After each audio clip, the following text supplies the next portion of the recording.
See here.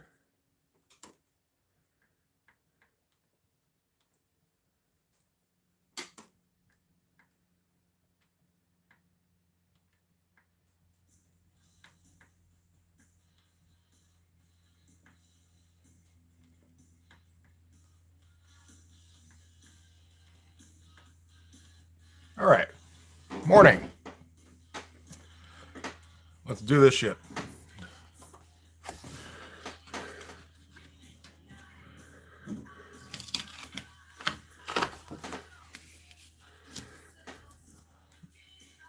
Okay, now I have to figure out what the fuck I was thinking last time.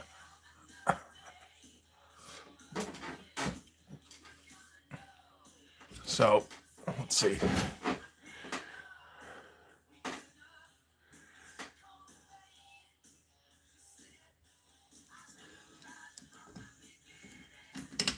Okay, for one thing, these lines are not quite right. Like the angle.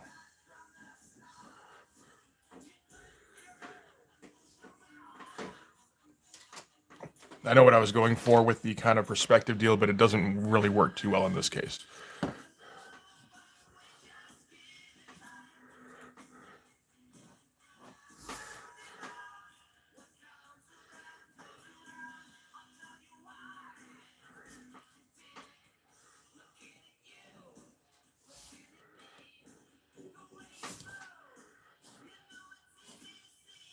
Yeah, might have to cut in some white there a little bit, but that's okay.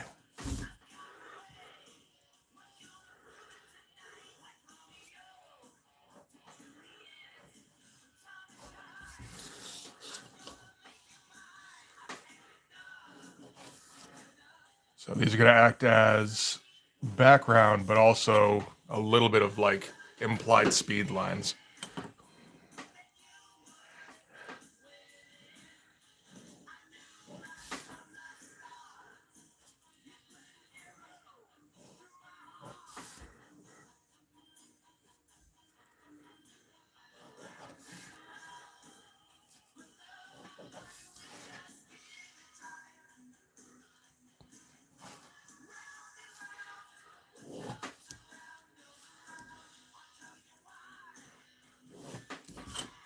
Yeah, we'll fill in some tech in there.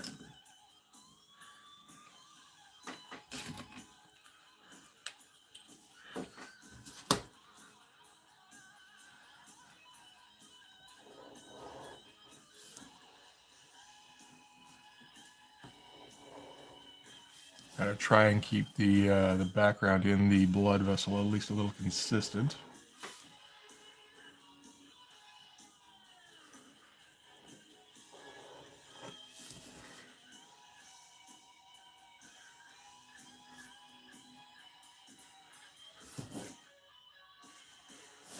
Should we have the top of the seat here? Probably. Not right there. No, not necessary.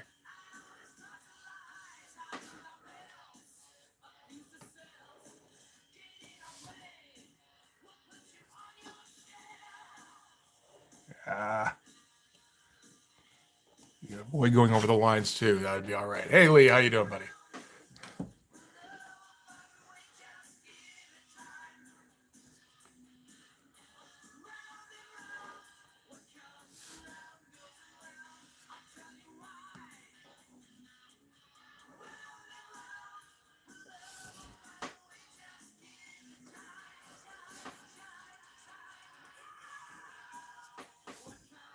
I like how I'm using the blue line as a border, as if I haven't already completely ignored that in other places.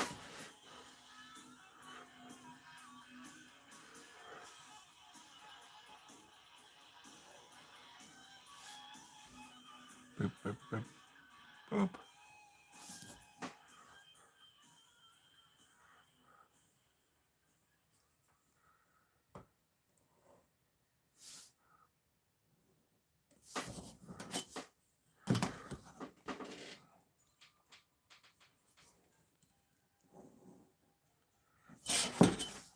That'll work a little bit. Sorry to hear that, bud. Hope you're feeling better today. Now I need a little bit A little bit less. There we go.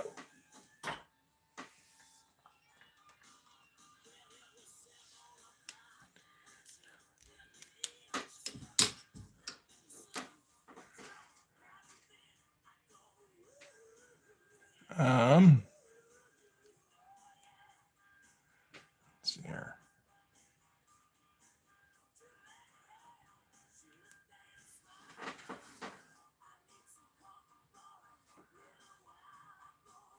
This is backwards, isn't it? It is too. No, it's not. Okay. Yeah. Almost did it backwards.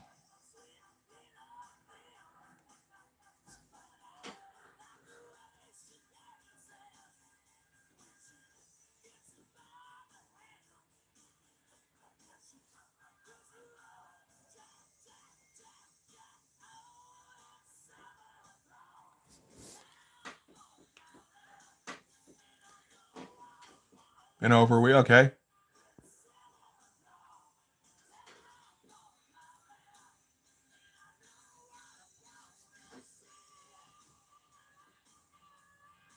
Well, at least you're feeling better now then.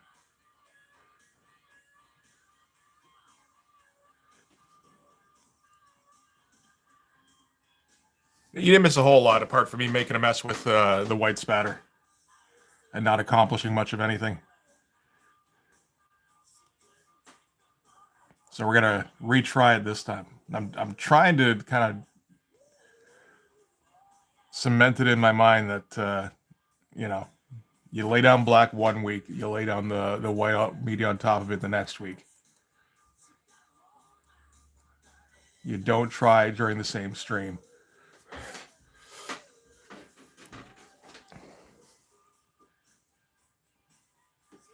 There's a whole lot of gray down at the bottom of this page. Which is, like, fine, whatever. Well, it'll sort itself out.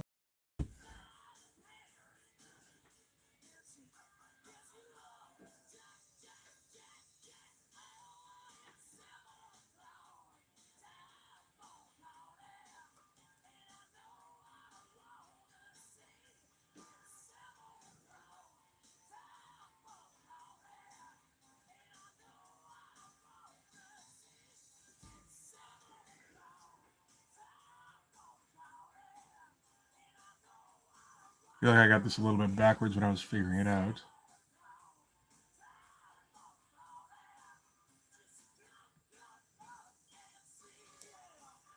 Oh, whatever. We'll go like this.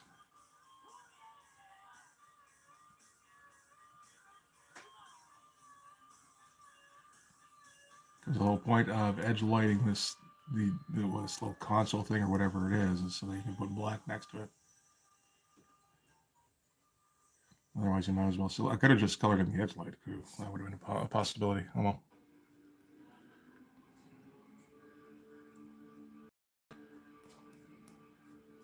Oh. Hey, Rob, how you doing, buddy?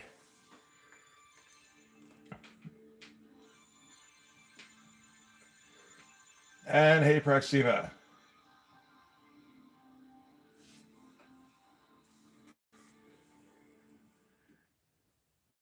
I am not up on my Power Rangers lore, so.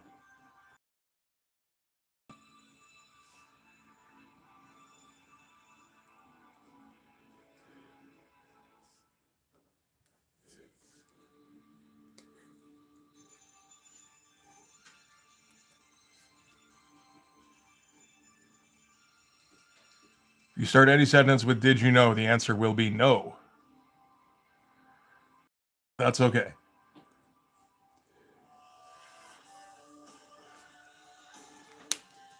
The question can be, "Did you know that this character's name was this?" And I will be like, "No." Hey, Roland, how you doing, buddy?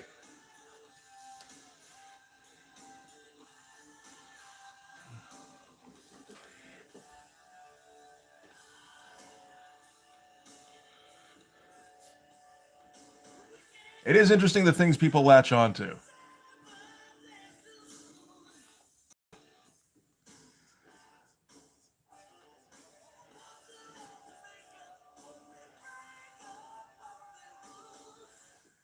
It's Not generally a good idea to, I say, rag on anybody for anything, considering we all do it with something to some degree.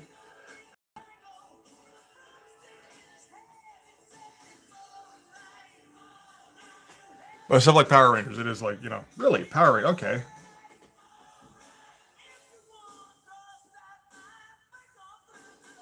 Sure, let's hear about that.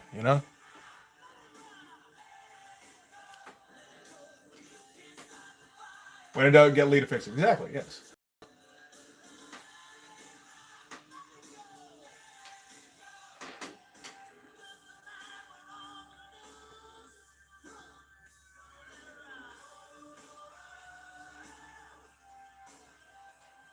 Well, I'm sure we've all read Sandman here, Roland, right? So, yeah, we know that, right?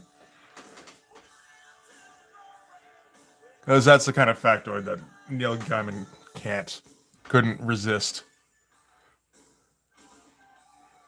slipping into a book.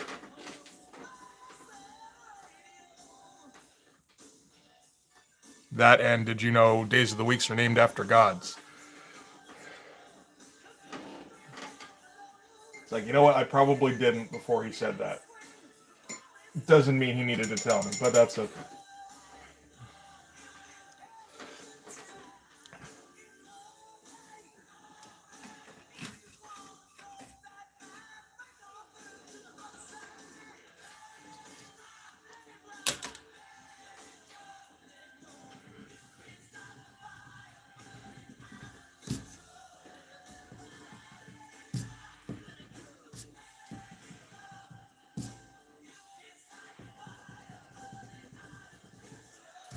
Man, there's a lot of stop and start penciling on this. A lot of half erased ghost lines on this cover.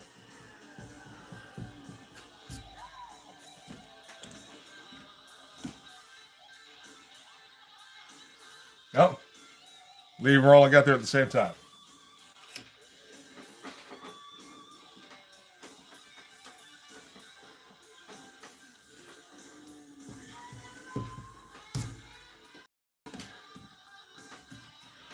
Okay, let's see.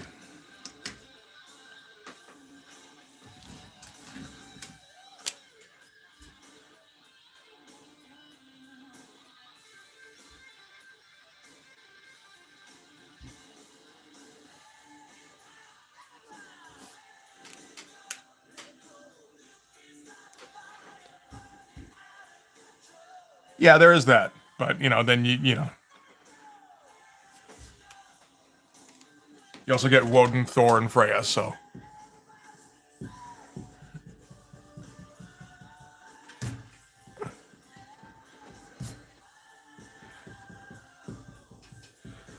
But again, this is all stuff I learned from Sandman 30 years ago, right?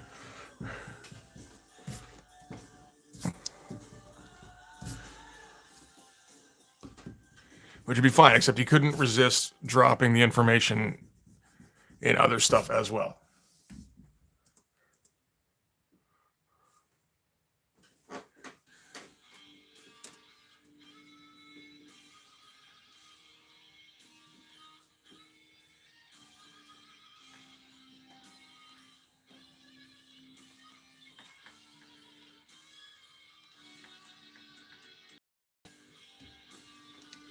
Okay, yeah, no, our public school would not have told us that shit.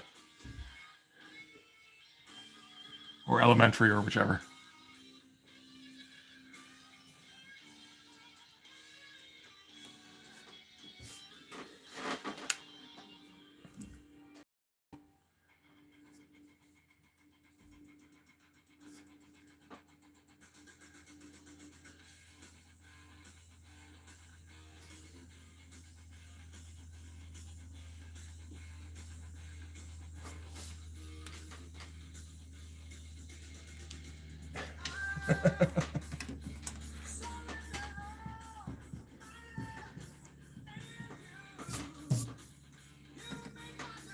Well, they phased Horseday out a little while back there, Rob.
No, this is Y&T, I believe.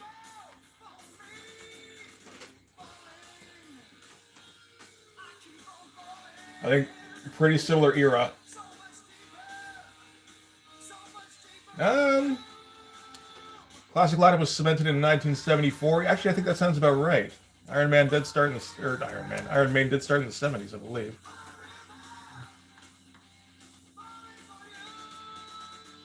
Formed in 1975. Yeah, no.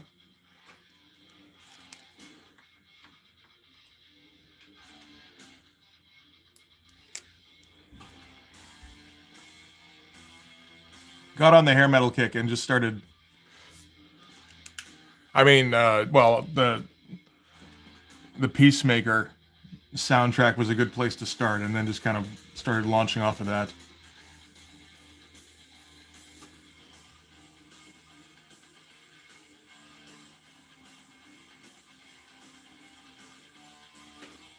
I feel like that. I don't know. I don't know if that show got good in season 2, but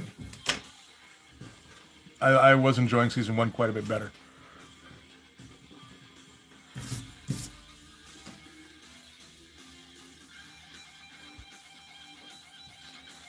Nobody watched Futurama, Lee. Come on.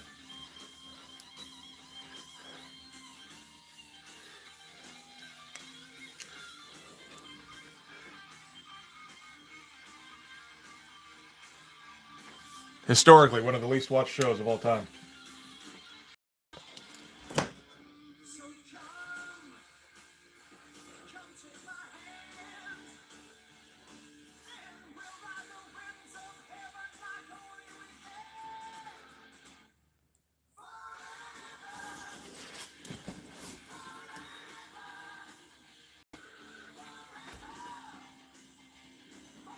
There is some Iron Maiden on this list, though.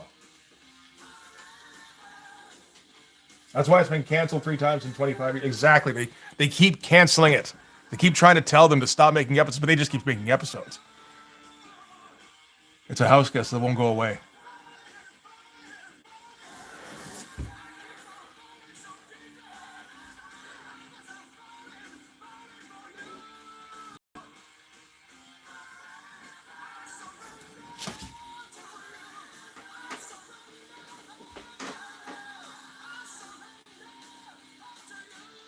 Season 8 of, I take it we're talking about Futurama still? And not Peacemaker, probably? Have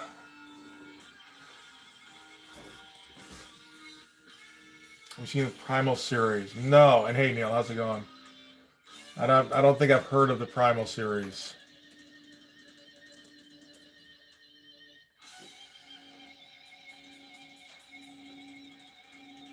Oh, looks interesting.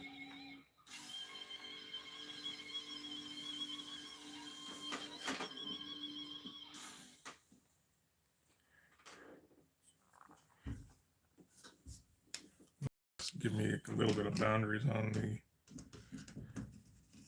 rivets here in the background.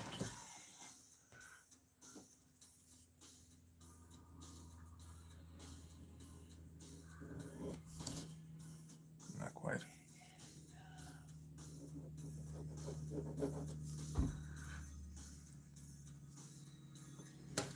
Well, fuck you too.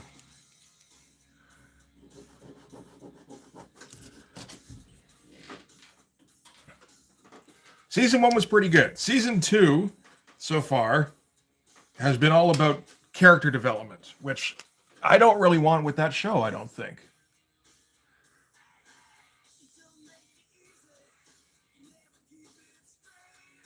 And, you know, they get lauded for the character development, which is nice, but, like, no. Like, Peacemaker strikes me like Blood Force, where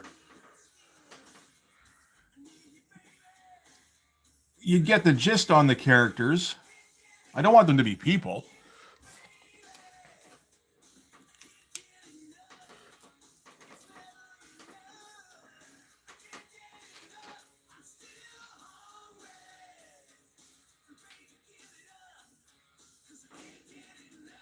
Or mostly silent action cartoons are really upping the violence. I mean, you know, I kind of I like to look at the style.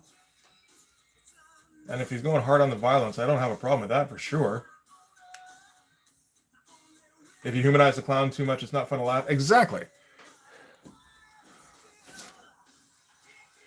It's the same thing with like humanizing villains, like humanizing scary monster shit. You don't do that shit because you can't be scared of it 100% when you're also going, oh, but his tragic backstory.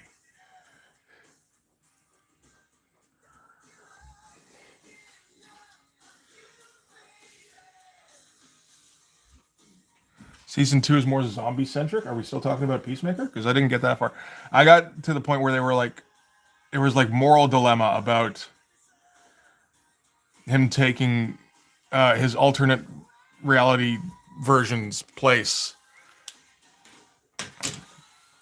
and inserting himself into that life. And it's like, man, this is, yeah. Say it was Neil said that, so he's probably talking about Primal.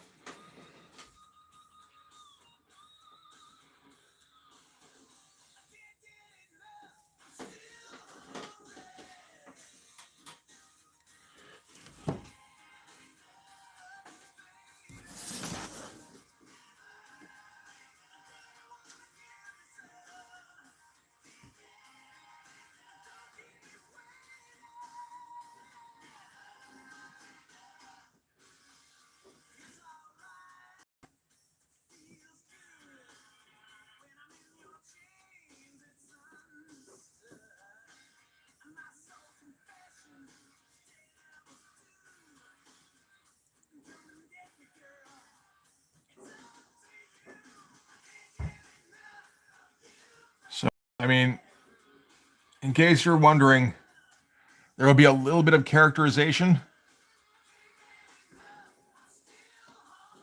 in Blood Force, like, a little bit of backstory, but only to the point where I can still make it funny. If it stops being funny, then we're done with character development, and we got to get onto something stupid again.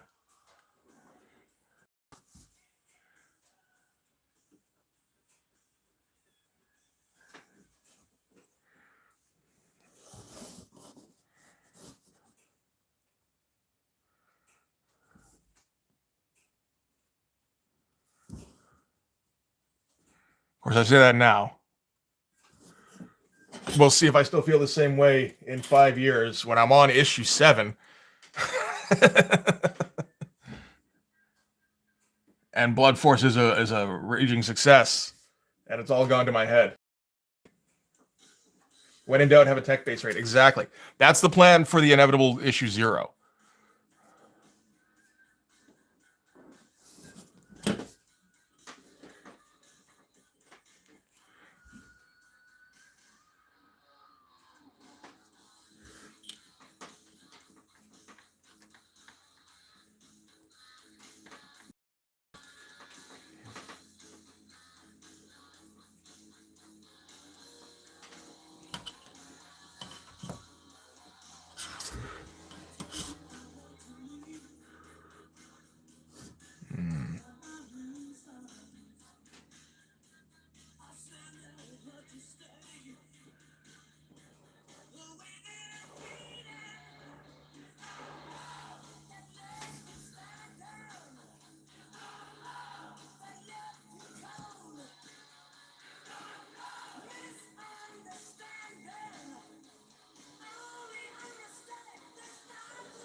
What's your thoughts on Netflix acquisition of WB? Oh, hey, Peter, how's it going?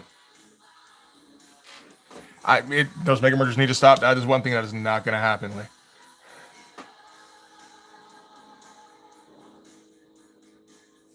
I don't particularly have thoughts on it. It means WB was the ones that owned DC, right? Yeah, that makes sense because Disney's, yeah. I mean, like, they're going to have similar corporate priorities, but At the same time, you're going to have people wanting to put their stamp on the new brand, right? So it's like, who knows what's going to fucking happen. I don't think DC is high up enough the totem pole for anybody to really give a shit. Comics are pretty under everybody's radar these days.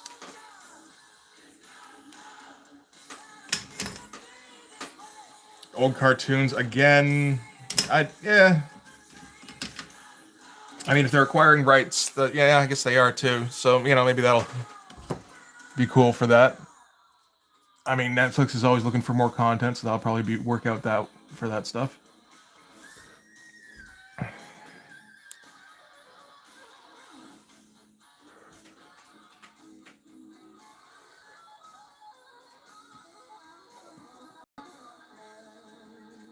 I think for the most part, it will all go pretty much on as it has, though.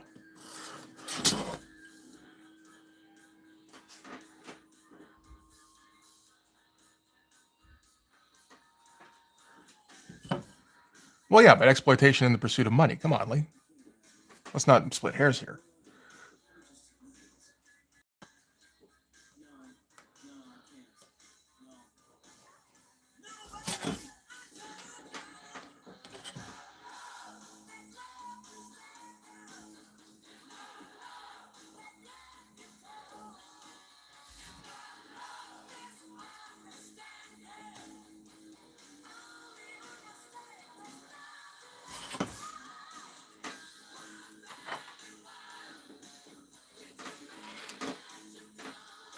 Let's see here.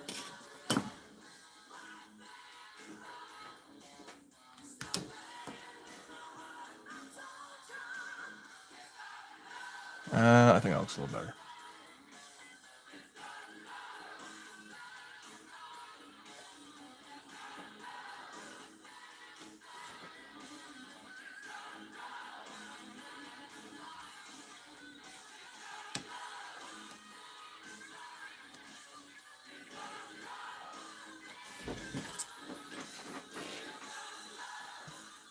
Netflix just bought your YouTube channel. Congratulations, buddy. That's the goal right there. I can't wait for Netflix to buy my YouTube channel.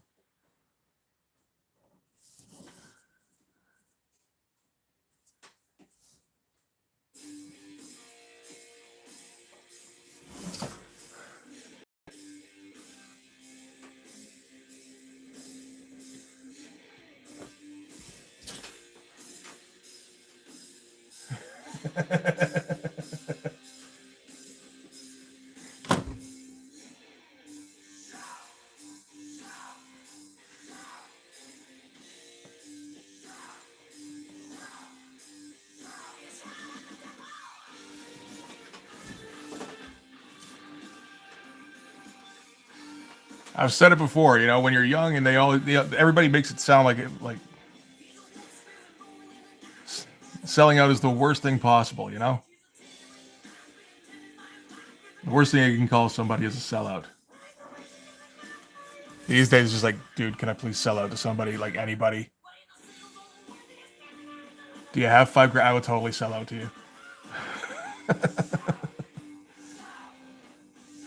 Do you see how much smokes are these days?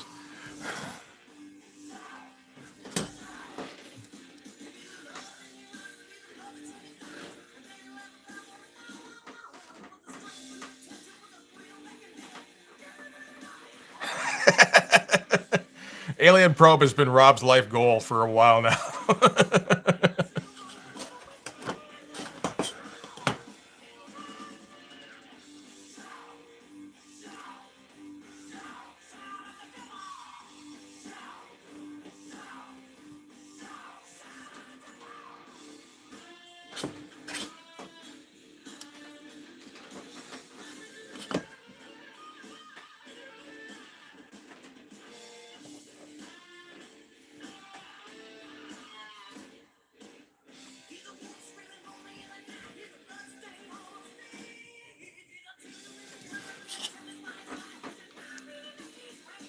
Especially if it's a Clerg probe.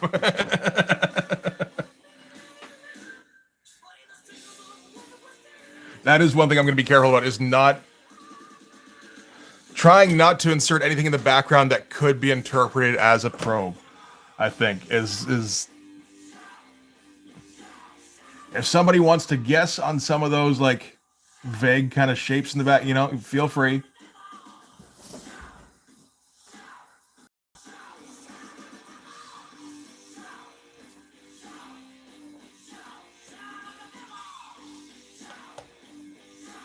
But it's not in there on purpose, basically. Now you have to color something to make a probe, like, oh shit, I didn't think about that. Fucking colorist insurrection. That was inevitable, really.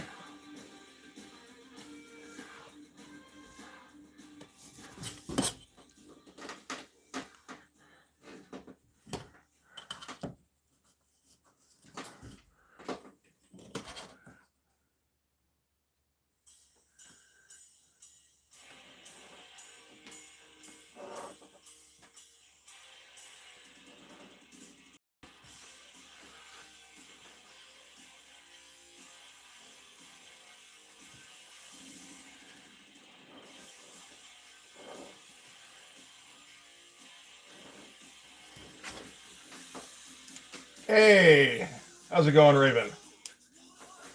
Gotta find a background element to probify. Hey, Mello, how you doing, bud?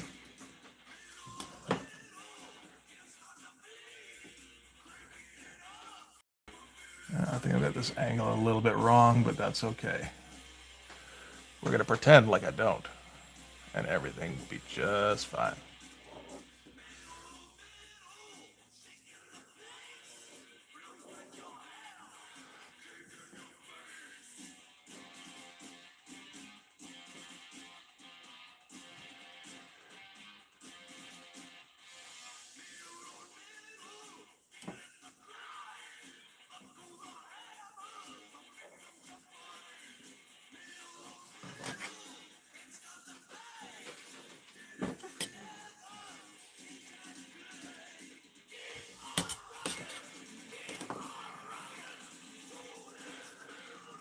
Yeah, this is starting to get a little bit of shades of that Popo poster, the high contrast one with the sword, where the parallel lines got a little bit away from me, and it really actually kind of fucked with the perspective. But if the overall drawing is badass enough, it doesn't matter.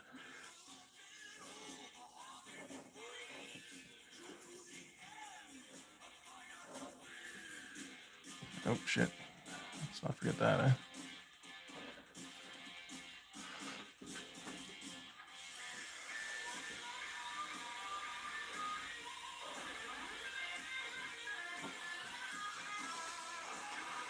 Yeah, these are not exactly equidistant, but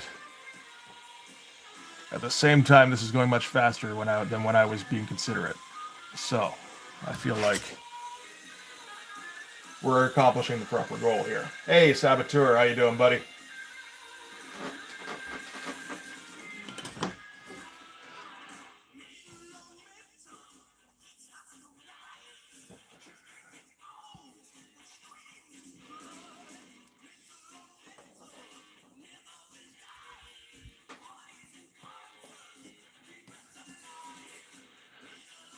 I guess OK's probably still working on Sundays, which is a drag.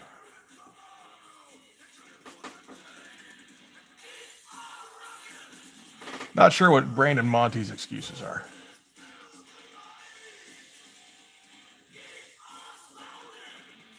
I think N Raven's like relatively close to Monty. You got to go over to his house and start throwing shit at his windows.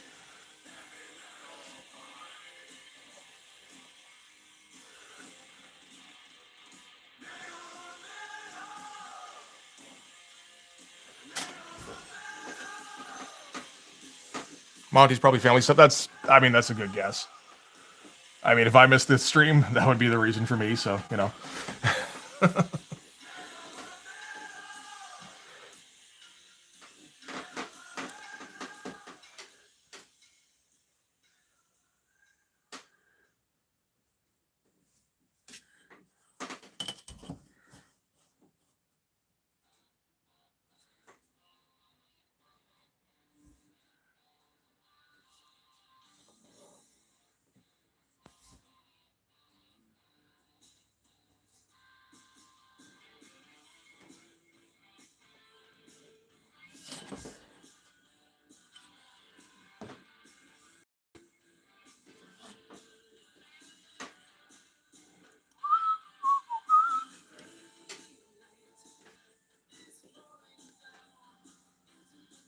Oh, you're digging the black and white balance? Good. All right. That was, again, it's a constant concern now.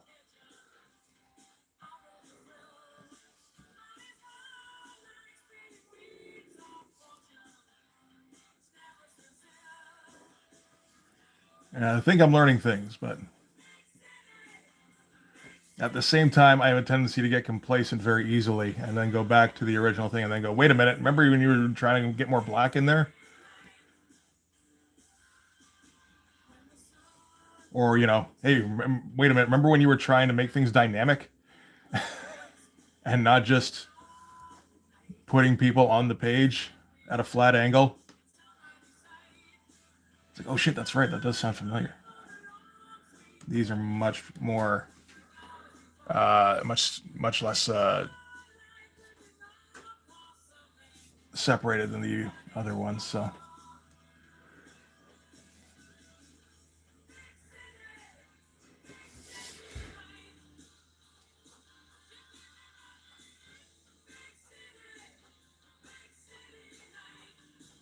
There we go. That's fine, I think.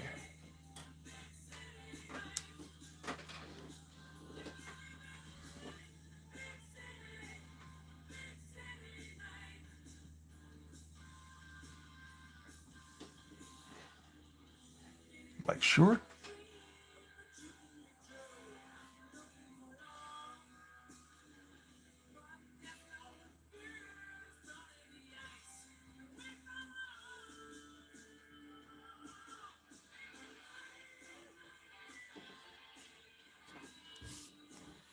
Okay, that'll work anyway. That'll be fine. So, hey, was the whole page done with microns only? No, there's also Tombos. There's also, the black areas are just, ink with a brush. Tombow brush, yes. So, both hard tip and soft tip.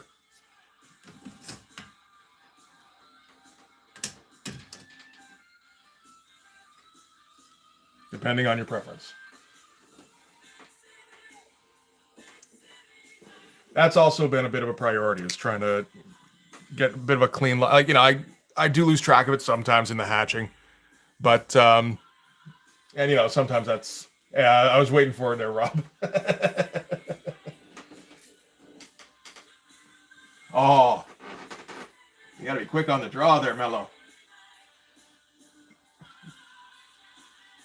The soft tip pro.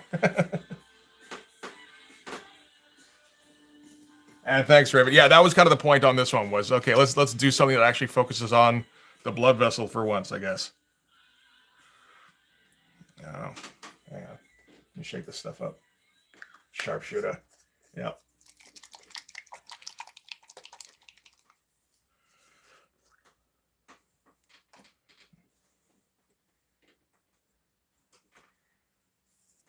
Yeah, that was the point on this one, because I figure a lot of people seem to dig the blood bird or blood vessel or whatever it's called today.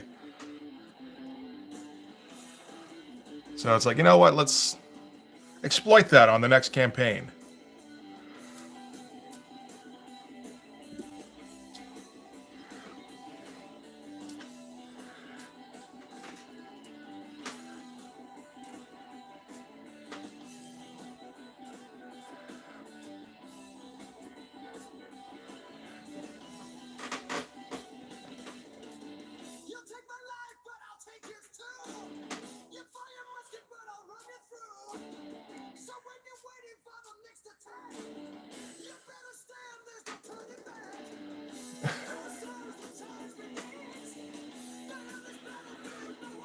If people are digging the look of the tech, then hey, maybe they'll pay a little bit extra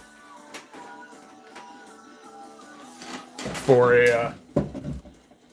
for a blood vessel variant cover next time. That's a bit too much. You have to dial that back a little bit.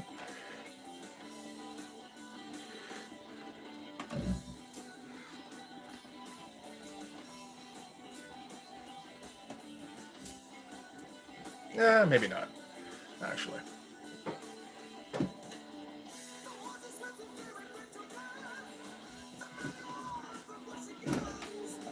Yeah, no, we need to dial this back a little bit. I'll sort that out after. I think that's probably fine for now.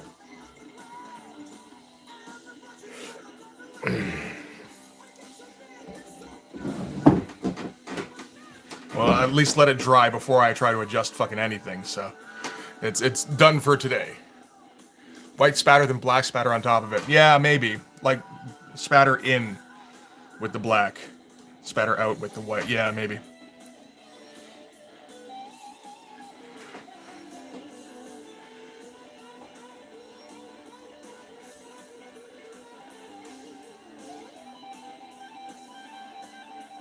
There we go. MB26. Okay, so I did actually stay up last night and write the last 2 pages of Blood Force number 5, or at least the first draft. There, because I've never finished a script on this thing. This thing hasn't actually been run by my brother for editing purposes, so it doesn't quite have. It might not have the same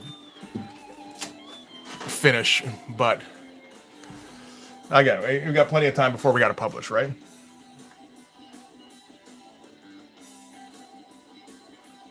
Okay, I gotta draw the interior of this clerkship.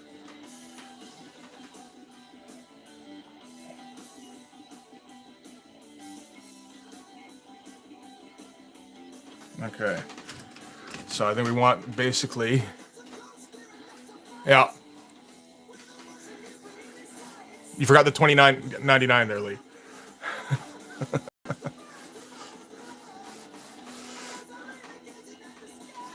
Okay, so we're basically gonna have like, oh, we're going with the cinematic look because we got the the widescreen tiers.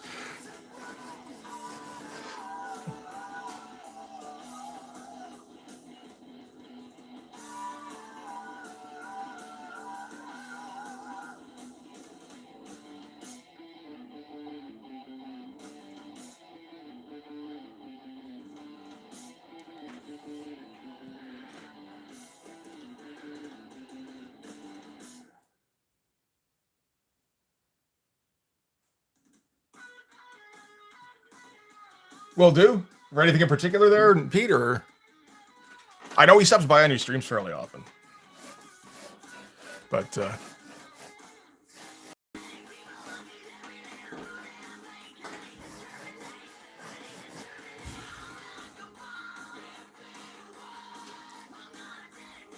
has been a little weird when I pop in and then I see him start commenting and it's like, oh shit, he's already here. Never mind.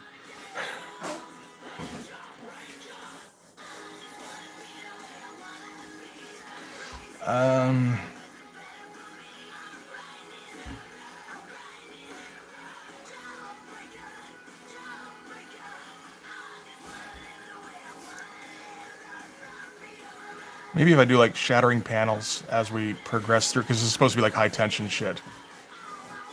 And like,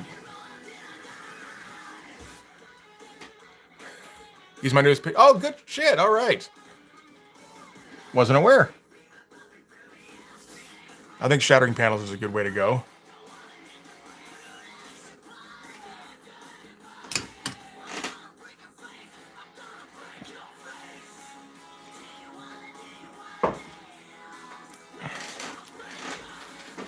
Hey, Comic King, how you doing? He's also my longest standing patron.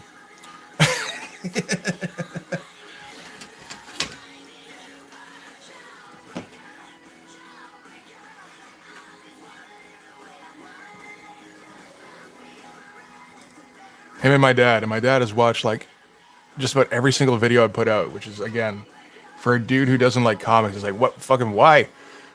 Never mind. I did. Oh, fuck's sake, I smeared it. Oh well. I'll sort that out after.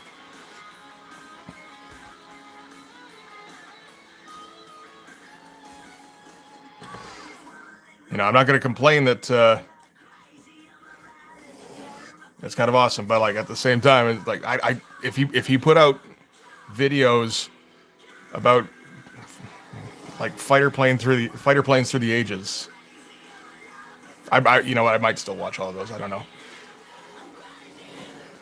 if he talks about them the way I talk about comics.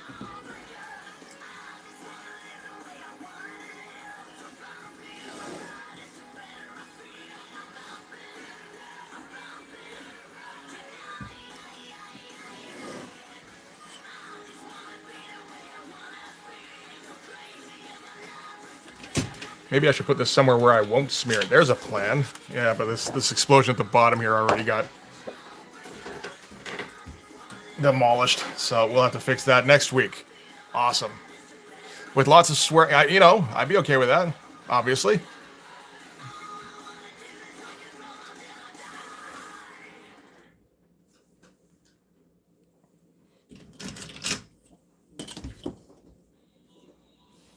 But yeah, if you ever, whenever I'm doing my reviews, you see me start getting technical about planes, it's because I know my dad's watching.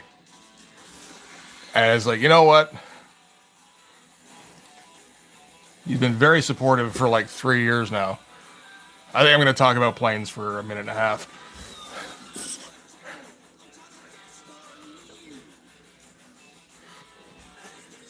This, oh, I thought the band was called Mothra. No, this is the song. So I think this is one of Comic King's usual recommends, Anvil. So good timing popping in.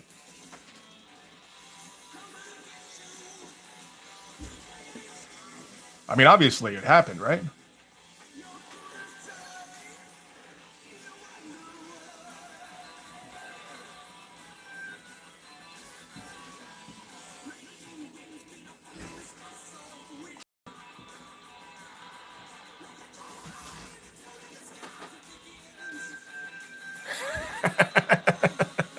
I agree. Thanks, Peter.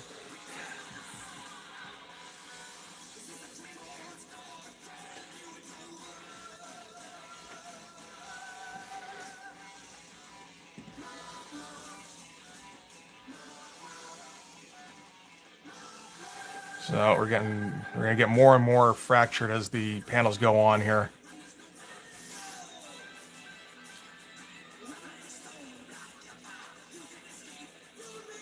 Watching Cassidy Cope. I don't know who Cassidy Cope is. I take it that's a Let's Play person.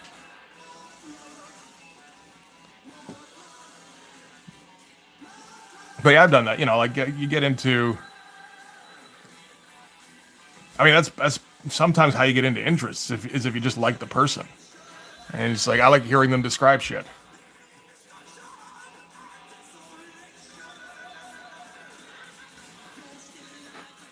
You could recommend other bands outside Anvil. That's a good idea. Particularly since the one where we were recommending all sorts, people were recommending all sorts of names. I can't seem to regenerate the chat on, so I'm kind of fucked on that. So if you want to recommend stuff, please do. We always need to expand this this list here.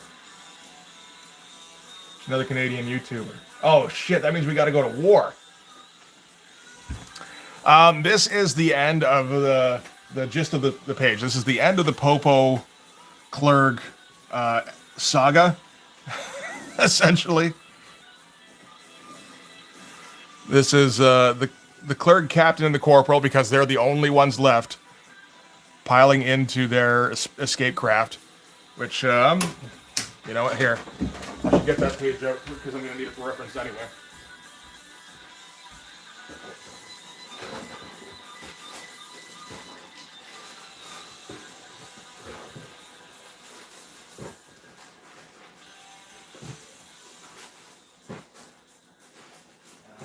Here, hang on.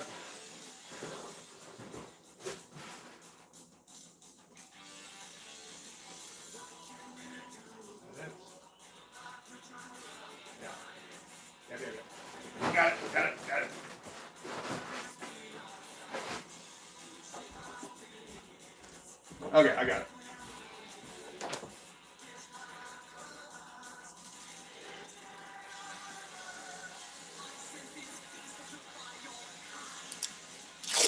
Gravedigger, I don't know if I'm familiar with. But okay, so the last page I finished with the Clerk and Popo, basically the Clerk. This is during the Alien section, the movie. Is the Captain and the Corporal. That panel's a bit of a pain in the ass, but whatever. Just needed to get it done. Going to the escape shuttle, which again, it feels like I like every once in a while I see these pages. I'm like, I actually drew that page, eh? Like I got to that point. That's fucking nuts. Yes, in my mind, that's a monster truck too. Yes. So yeah, and they're gonna initiate they're gonna start up the shuttle here and initiate the self-destruct on the main ship, because of course they are, right? So I did draw that, eh?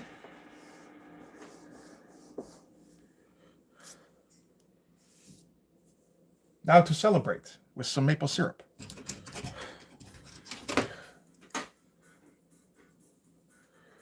So I need 2 of them in the cockpit here, getting ready to launch. Back and forth between the 2 of them, back and forth, and again getting a bit more frantic. On the back of my moose, yes, exactly. How about a bit of oh shit? What's the Gremlins 2 line? It's like, how about some horn?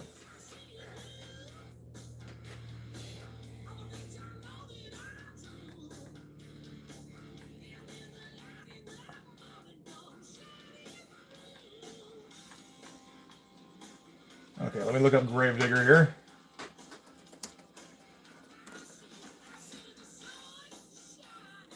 There we go. Oh, they look properly old, so that probably means they're original. I dig that. Yeah, so them getting ready to go, talking back and forth, and then I need a launch from the rear of the ship here. With the escape tunnel, I suppose. I'm thinking about having a no panel border panel down here with just the shuttle escaping. And then next page, big panel up here is going to be ship coming at us. Well, here, let me do it.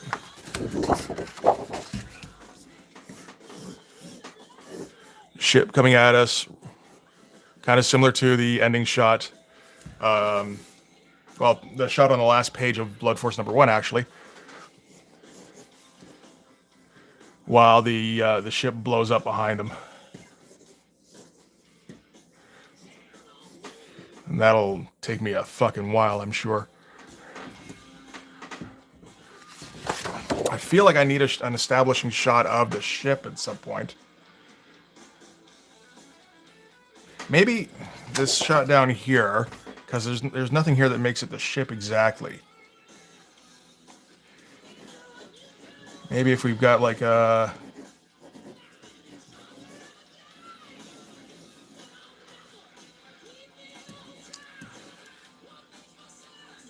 shot of the ship in the woods, because that was where it was. Star Chaser. The base explosion, yes. Star Chaser. Okay, I'm writing these down. Gravedigger.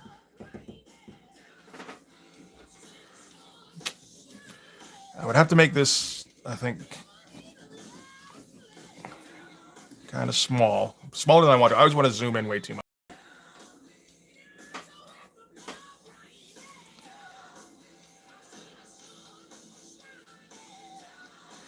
Maybe it'd be a good idea to get an idea of what that the front of that ship looks like.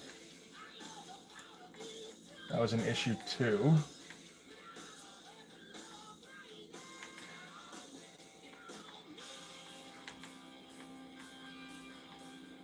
There it is. There's a couple of things on the front of the ship that could be like a captain's screen, kind of like a bridge screen. So we want to try to avoid those, I think.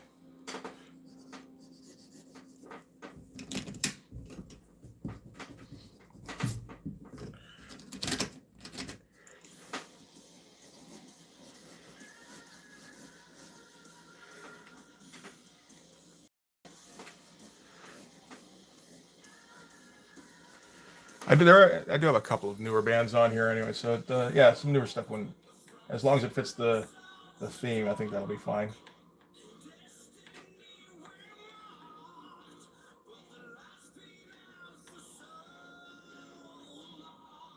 AC/DC on bass salts. Okay. I think I looked briefly at Accept and didn't quite get into them to find out whether or not that works. But Bullet, I'll check out. Haven't heard of that. Only one T in Bullet. That makes sense.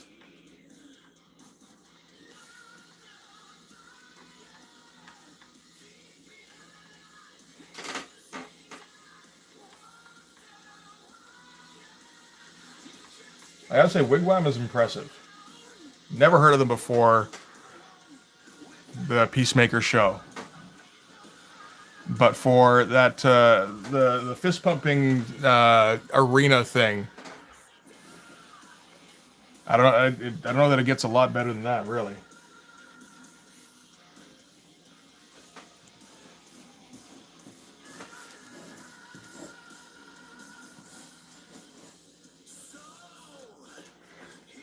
Something like that.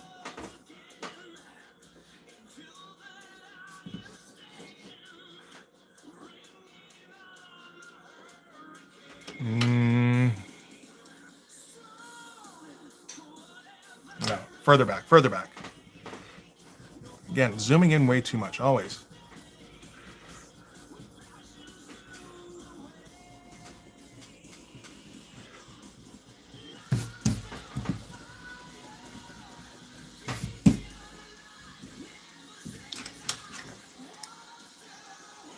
Maybe if...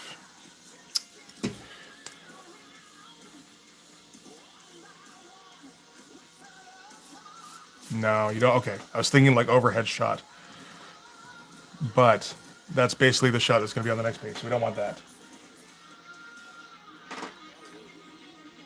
Heat's a pretty good arena rock band, especially. Okay. And so maybe if we go with the reverse, with the low angle shot.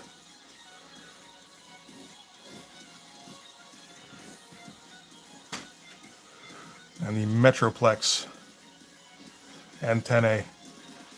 I remember that part.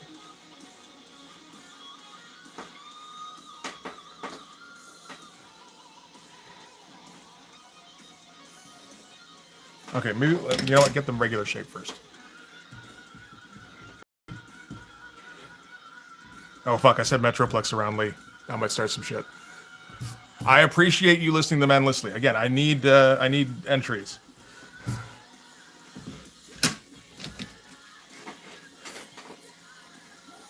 Okay, so theoretically, we want the big squares here, and the big circle on top.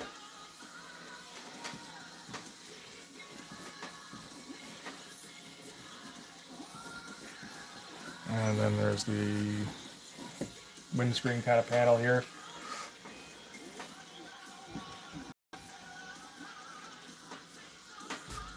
Simon and Garfunkel are trending now. Really? Good for them. Not in my house. Well, maybe in my girl's room, but...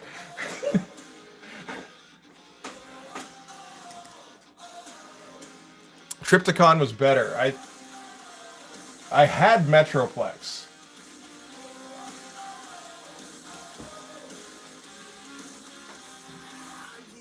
I did not have Triptychon. But I mean, it turns into a giant fucking dinosaur. Of course it's better.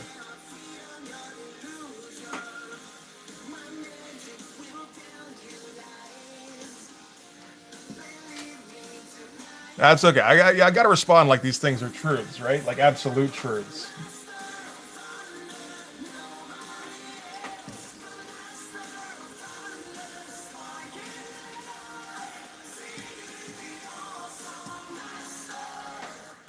And there's, I think, like,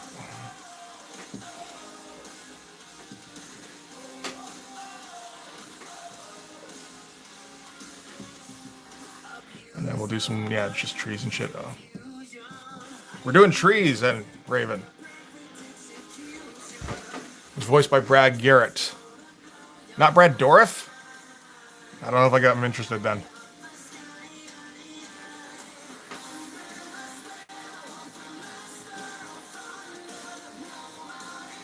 Roughly like that. That'll work.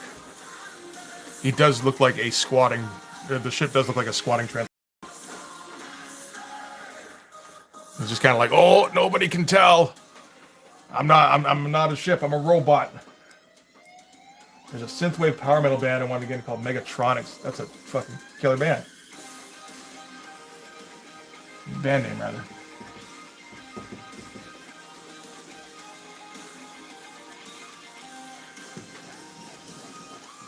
I've never heard of Two Stupid Dogs. But yeah, no, we're going to have some dead trees. I think they're dead. Are they meant to be dead? Fuck, I probably should have checked that in the original. I guess the first 6 issues... Oh no, I don't think they are dead. No, they're not either. Although there are a lot of stumps that I forgot about.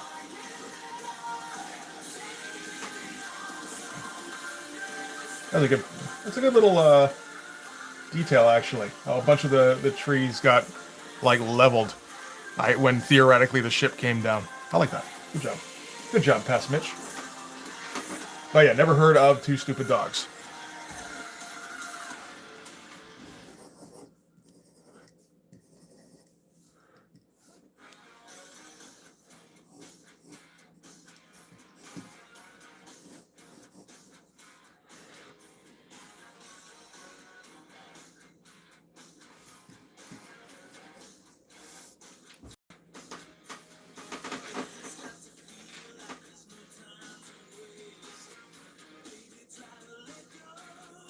Oh yeah, like the One Winger song on this list.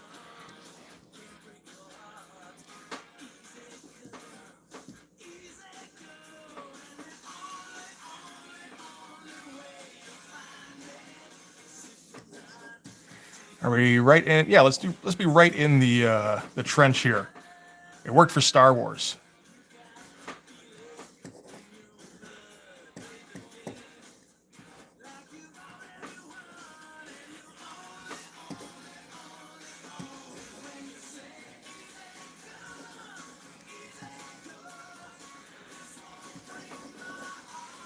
Let's okay. We want you know what? Let's balance out the control thrusters. Why not?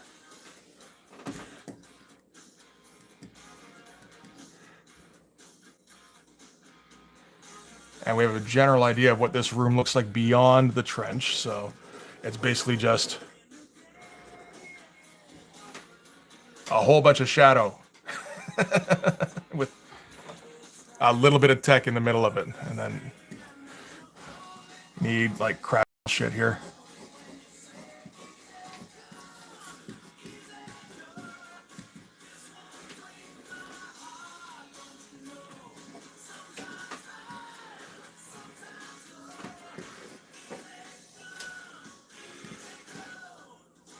Yeah, you know what? I like the sequence. This is good. This is good.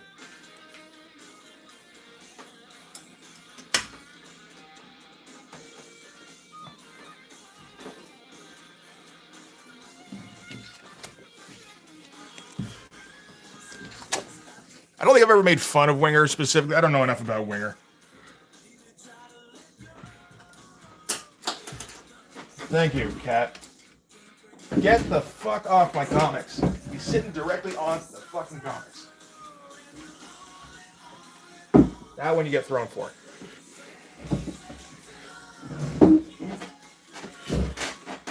I haven't even done an unboxing on that. I've had those for like a month.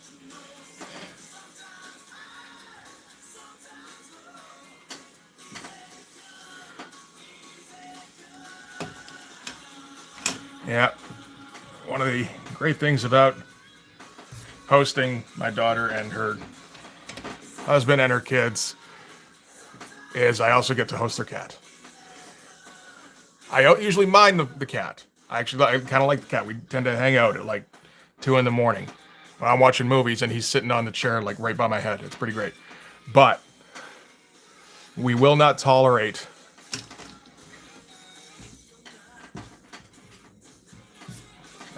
defacing of the comics.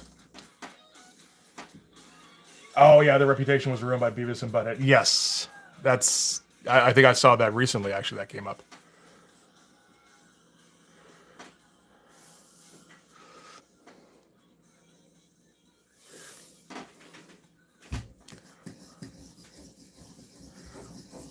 So we need a.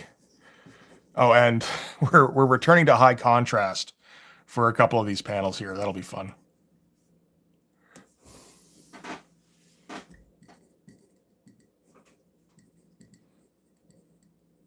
It'd be funny if that popped up in everybody's feed recently that Beavis and Butthead ruined Winger's career. It's just like the algorithm wanted everybody to feel bad for Winger for a minute.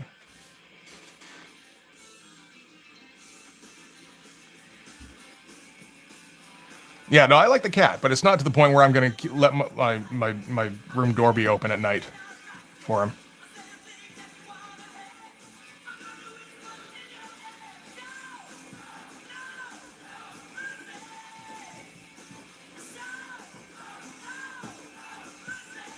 Okay, that jaw's a little dislocated. Let's not do that.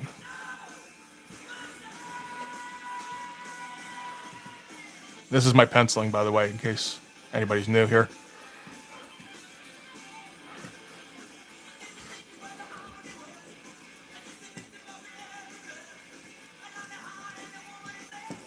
But the whole deal with this is that, yeah, since I'm actually drawing this out now,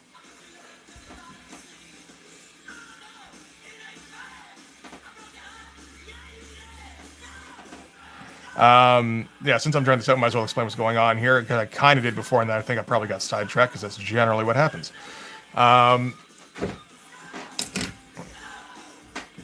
So in the B plot for this issue,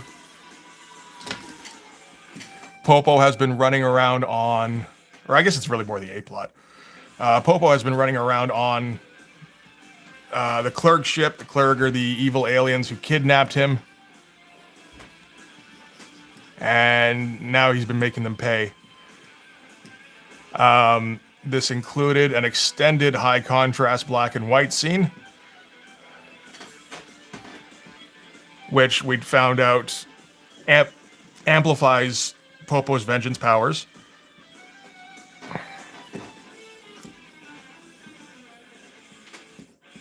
Where's that other eye? It's in here somewhere, right?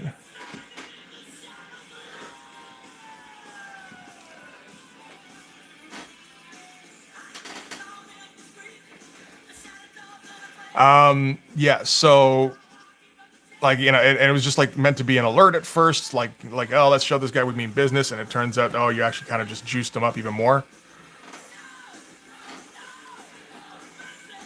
Something's not right with his eye. You, get out of your smudginess.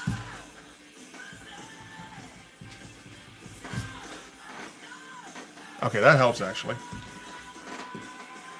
And there was the whole thing where the Clerg were running around their ship trying to track him down, you know, trap him, whatever they need to do, quickly realizing that it doesn't matter what they want to do, he's taken over the ship, and he's going to kill everybody one by one, because that's the most badass thing you can do in that situation. That's what he's going to do. So now they're just trying to escape. While they're escaping, they've turned off the high contrast alarm, the black and white alert. But while they're prepping the ship, they're just about to launch, the high contrast alert comes back on in the cockpit. And next page, we're going to see the Popo stowed away on the ship while they were prepping it.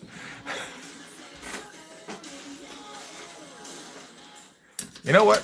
Might work. Oh shit, where'd it go? Oh, I put it on top of the... Ah.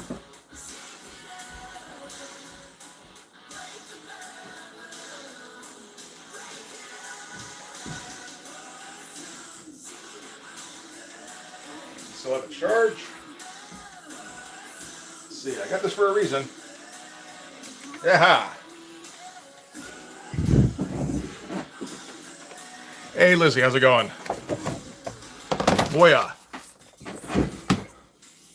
That doesn't help too much with how little I actually penciled.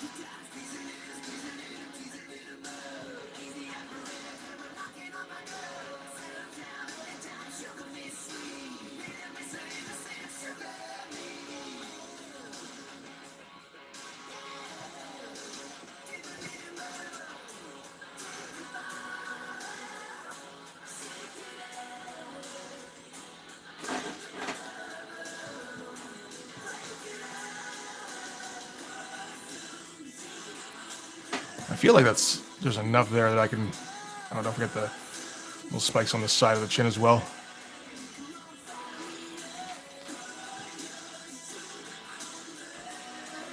Yeah, that might work.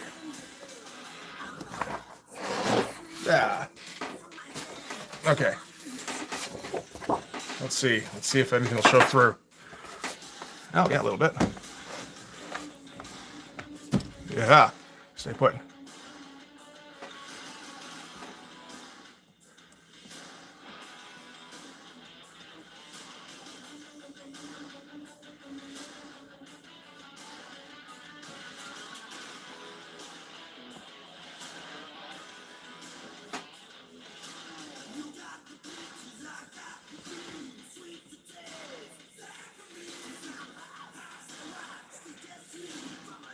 I got this thing a couple of months ago.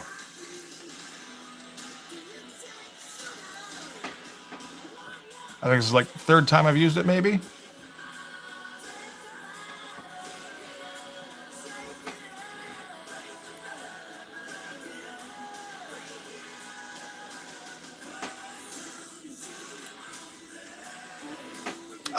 I haven't really listened to their, like, Here Comes the Night you're talking about, right?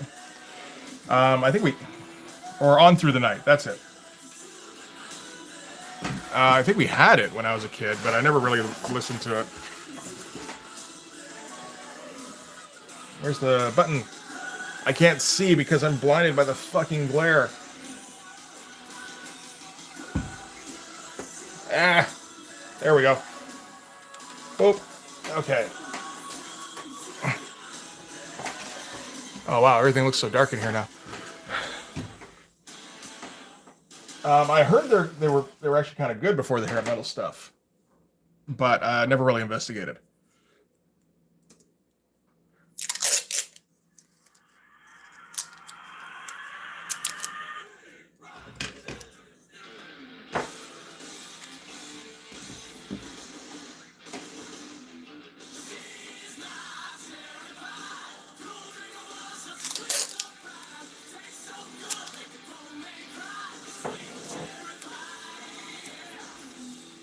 Okay, so high contrast.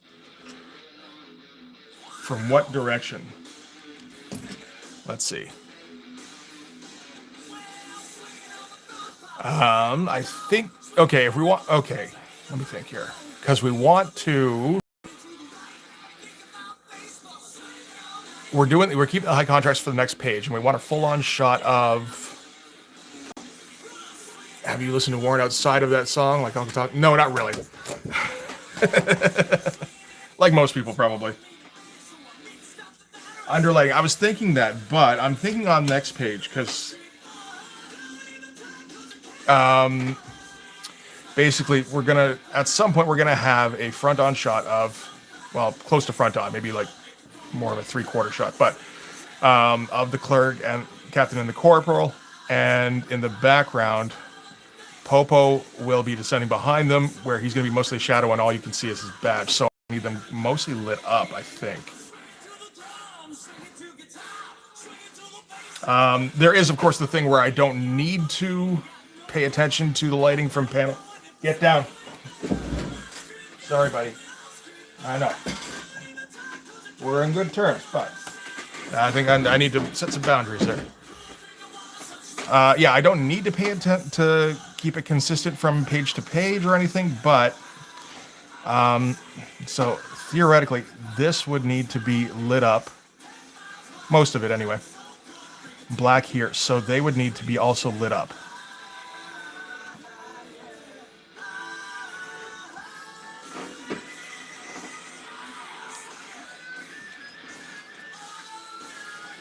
So I'm thinking maybe like light them from out this way.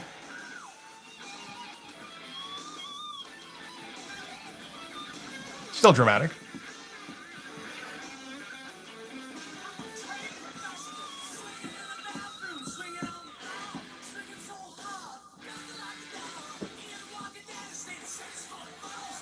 That works. We can do that.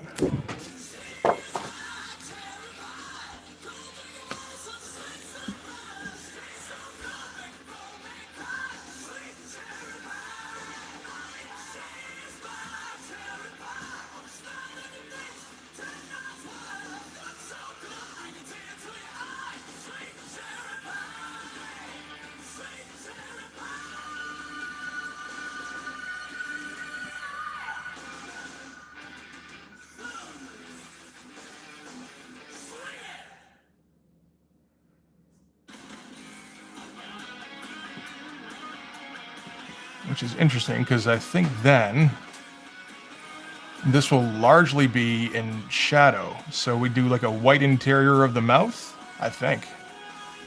I think that's the way to go. Hey, Jake, how's it going?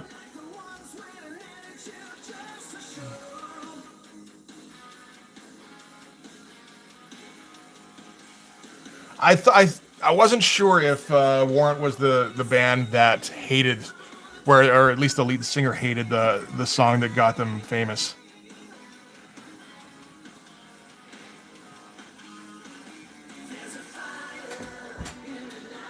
Which one did the cover of "Come On Feel the Noise"?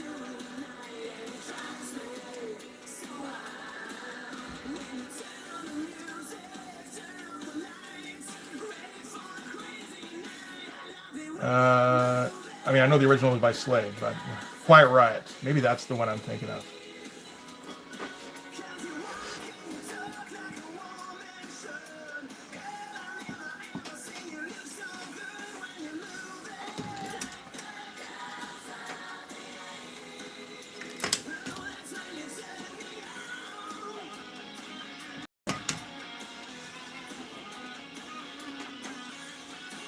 Of course, we're also close up in here enough that we don't leave a whole lot of room for letters, but I think I can fit it in here. That's okay. Or one here, one here. That works okay.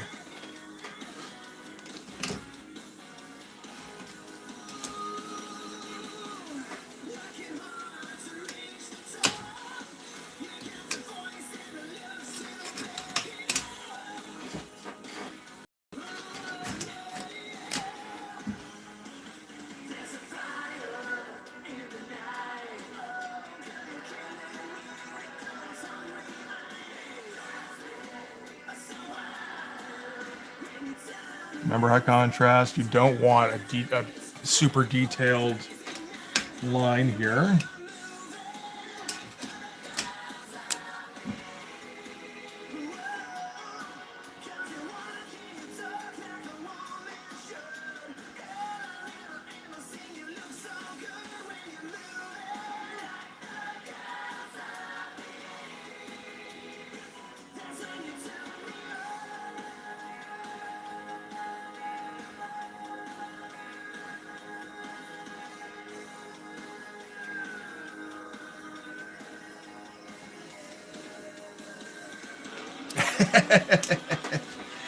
Yeah, okay, that was you who recommended Crazy Legs. No, I mean, they're fucking good.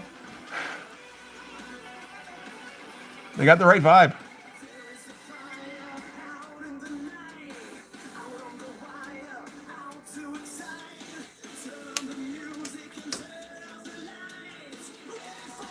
Are they one of the Scandinavian bands? I get the feeling they're not. Oh, they are Swedish. From yeah, they're yeah. Something happened in the Scandinavian countries in the early 2000s that made them go, you know what rocked? Motley Crue. There seems to be a lot of that going around at that time.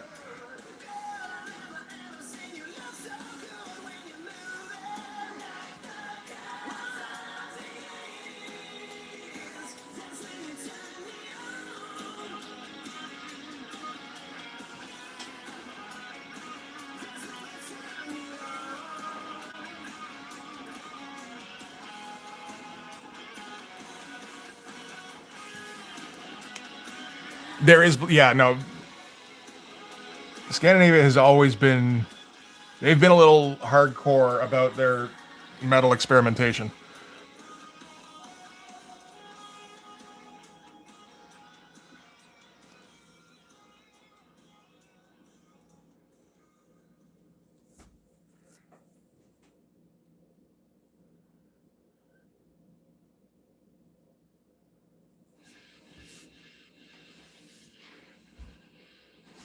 You know, gotta gotta give them props.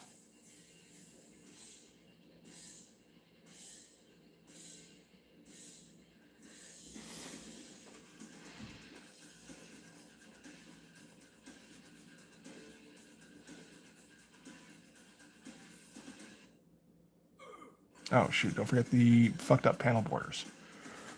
If I got a whiteout, I got a whiteout. That's fine.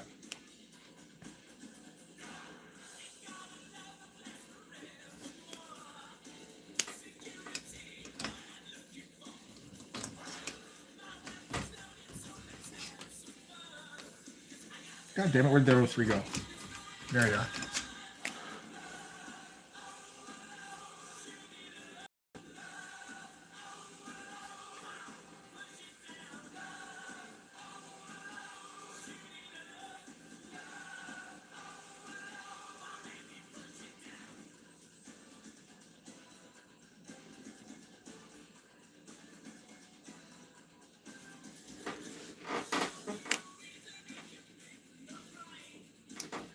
That's pretty hardcore. No, I'll give you that. Sure.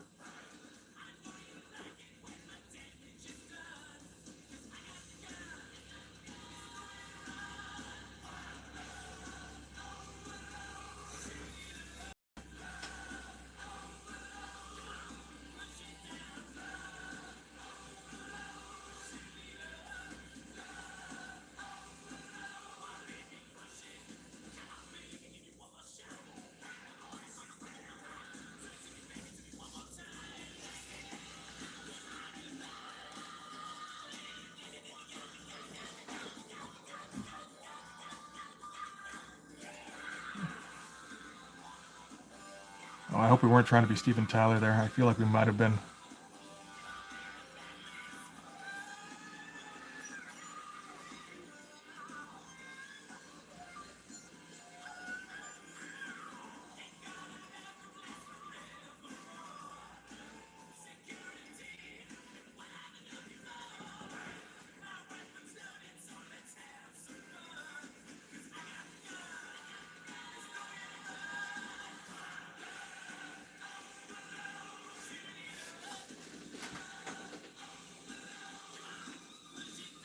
Yeah, I'm not. No, I mean, black metal isn't really my thing. It never really has been.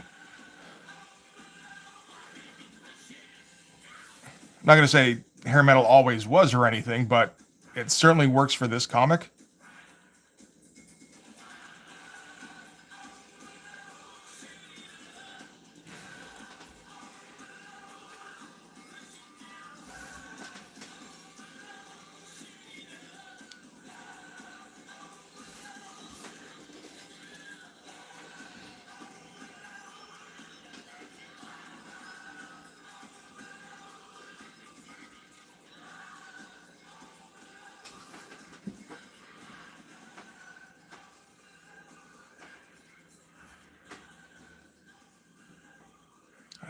to use the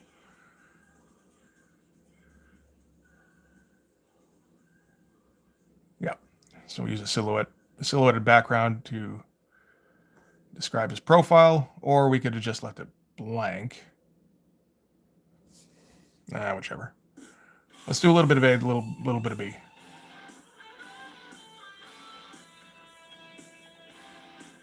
Although, no, we want it black because of the fractured panel border. That's the thing. The fractured panel border doesn't necessarily combine well with the high contrast black and white. Depends on how you use it. I feel like maybe I should be... because this is all good. There's largely going to be black. I'm wondering if I should be filling this in. Maybe. I don't know if that'll come across though now. Yeah.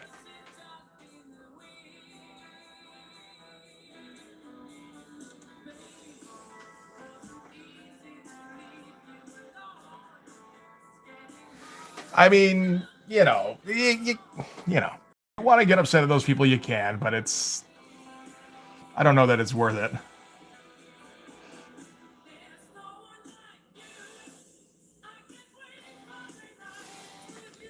I'll tell you straight up front. Black metal isn't my thing, never has been. I'm much more of a, I grew up listening to AC/DC was my main thing.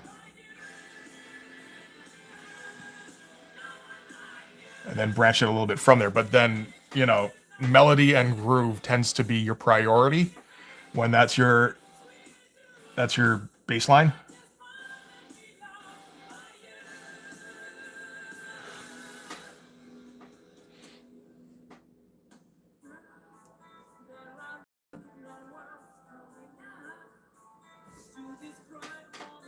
It's not, but it's funny okay, fair enough. Long as you're not getting into, twisted up about it.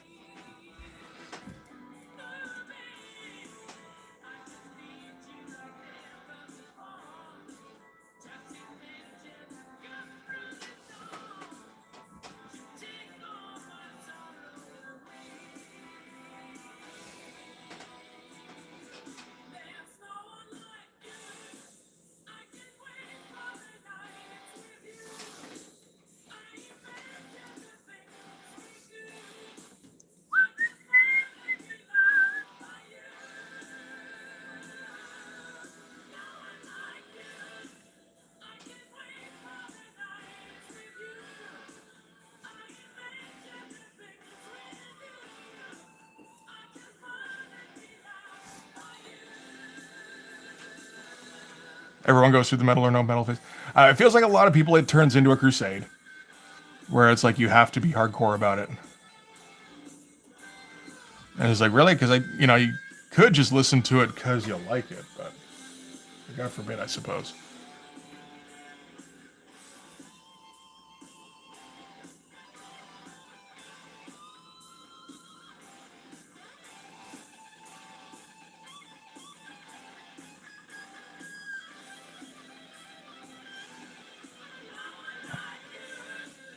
No, wait,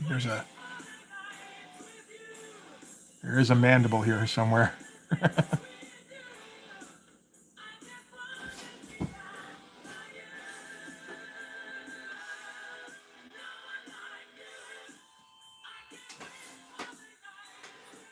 Yeah, we'll just black all this in. We'll leave that and black this in. Okay, I think we can do that.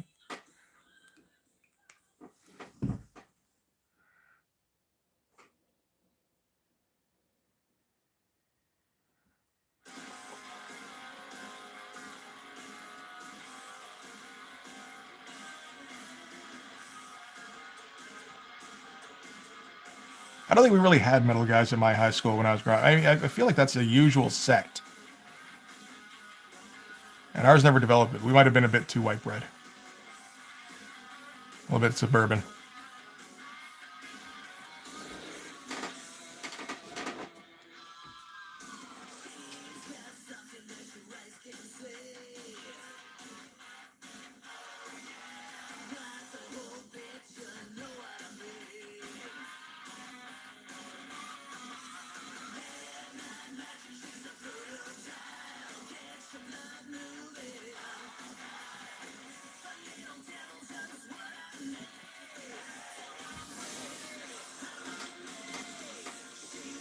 Oh, was there a metal gate? Oh, for fuck's sake.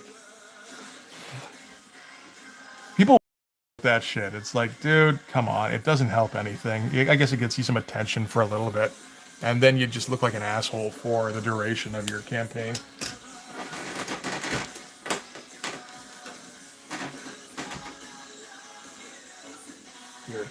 Your gate campaign. Oh shit, that's very thick.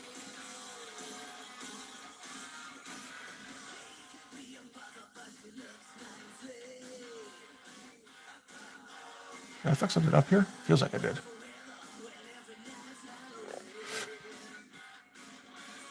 No, I left that white on purpose. Okay, good. It's best to black this stuff in the moment because if I have to come back to this next week, I will not remember what spots are what. Hey, Monty, how you doing, buddy?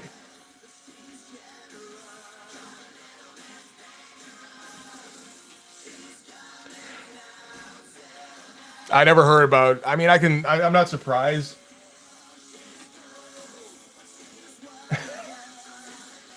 If they got mad at that, but like, I never heard about that. It wasn't a big thing. But it was a case of like, who are you supposed to get? From what I saw, they had some dude stand in, some kind of short, heavy dude with a beard. Seemed to like be a good battle guy, and was just like, I don't know if I want to watch this guy leading Guar.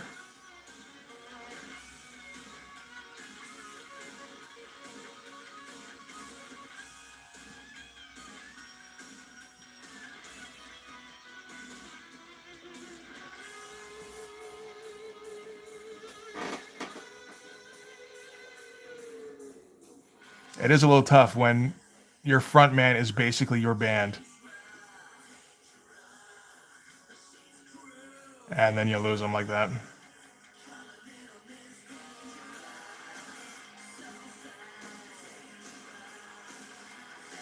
I mean, I'm sure it's not the case if you're a fan of the group and everything, but I know from a casual point of view,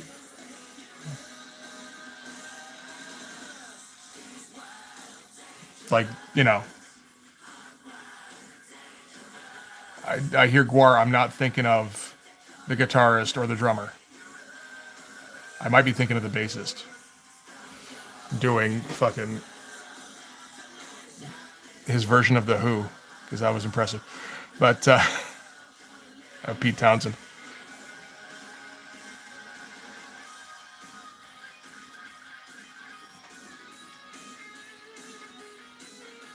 War kind of stopped after Otis Strong. Again, I don't know a lot about the band. I tried to get into them a little bit here and there. It did kind of seem like they didn't have much apart from their covers. I don't know. I didn't find anything that I would get into apart from their covers. But like, from an outsider's perspective, he did seem like he was the band. Like, he's all about chatter. And like for that kind of high concept thing where it's all about just like we're goofy alien metal monsters.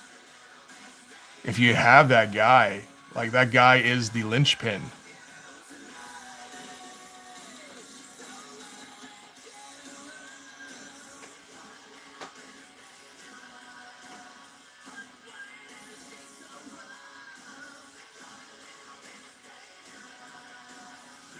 It's also tough because I mean, like you spend so much time building up a brand and building up like just awareness of what your band is, and then that so much relies on that.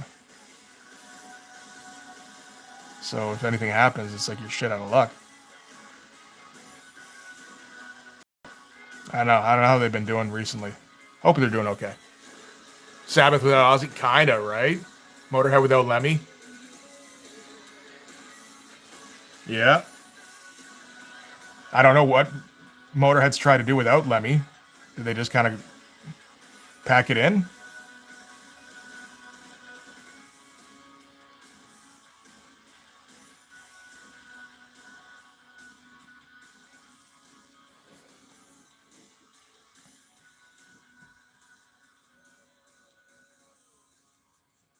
Even ACDC lost Malcolm. They're Malcolm was never like, if they lost Angus, it would have been different.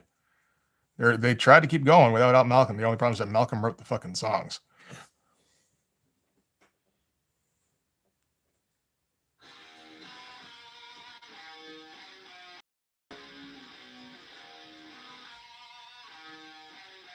Yeah, there's still an act without Malcolm, but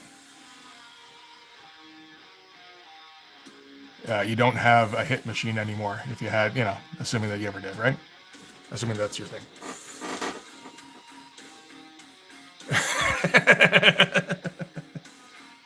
I was expecting you to throw in with the Spice Girls like they were on a par with the metal bands, Monty. Come on.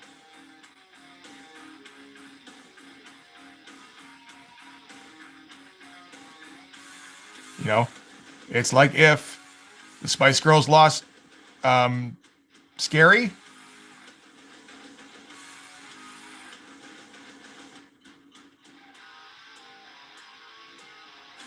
We're all, of course, assuming that the Spice Girls are still going, right?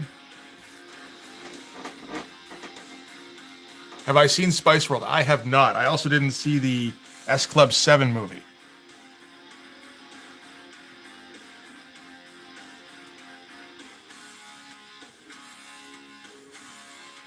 So, I mean, like, shame on me, right? It's a good panel for Alien Nation.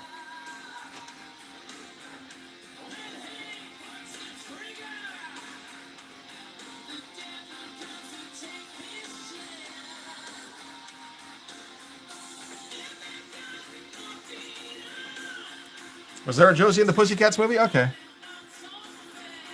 I don't think I was aware of that one.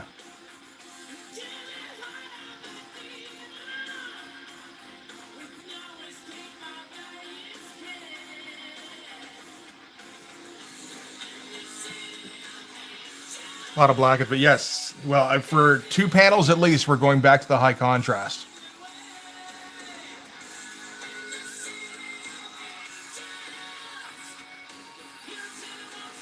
On this page. Next page will also feature a bit of high contrast.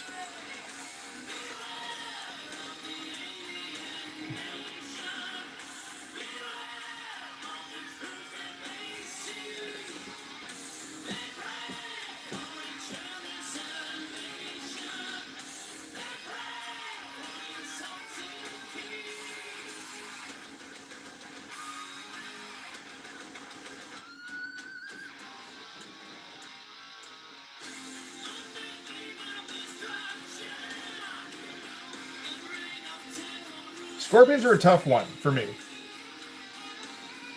I'd like to get into it. The problem is it seems like their catalog is at least 50% ballads, which is the incorrect proportion for hair metal, in my opinion. I think you need like about 30% at most. Like, I get the need for ballads. It's part of the deal, but Dokken kind of had the same problem.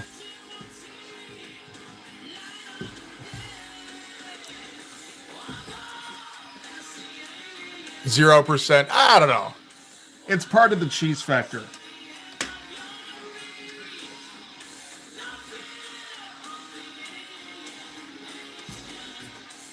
Like, is Kickstart My Heart the same without the self-indulgent, hey, look how far we've come, ballady kind of moment, right?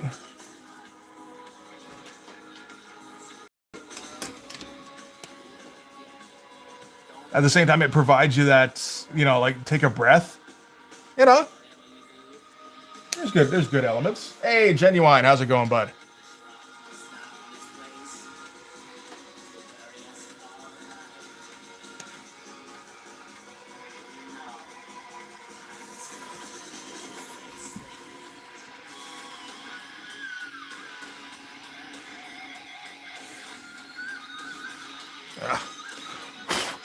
Erasing rules everywhere. Dokken was the one where the singer and guitarist hated each other, and then the guitarist tried to keep the singer from using his own name. I mean, I believe he was successful for a period of 5 years.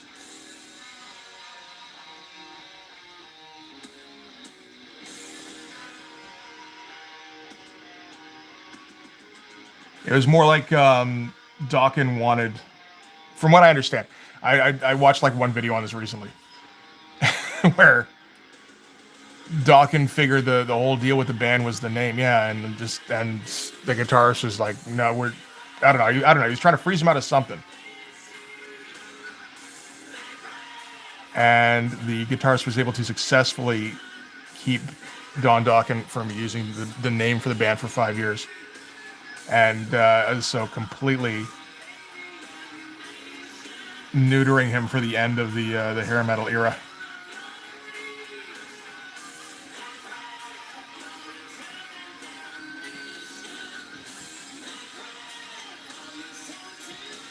But I mean, like, from what I understand, like, if George Lynch is the guitarist, like, that was kind of the main appeal of the group, was the guitar.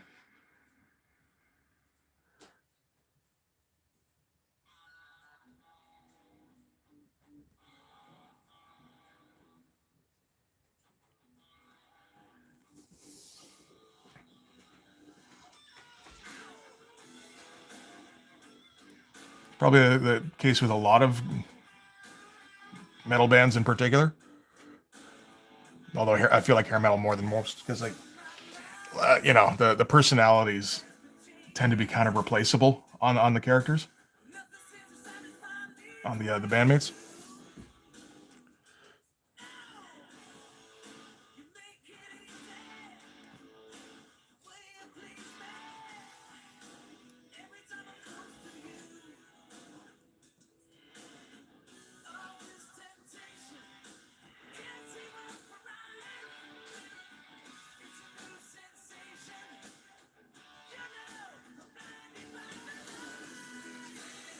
Ozzy hired George Lynch and went, okay, fair enough.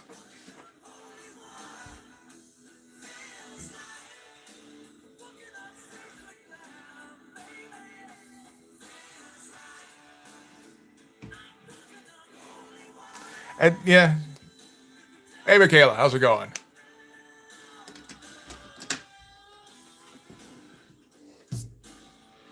Yeah, there's a lot of bullshit in rock and roll, in music in general, I suppose.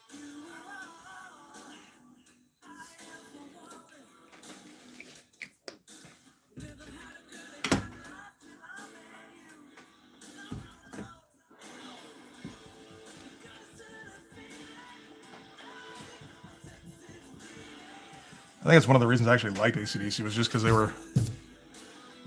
just seem to be dudes who get along. I mean, it helps that a couple of them are family, but they're all just like, yeah, no, like, what are we gonna do? Get real jobs?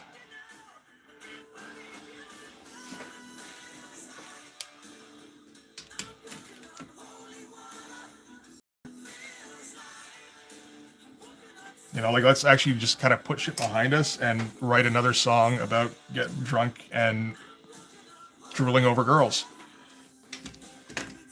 Seems like a plan.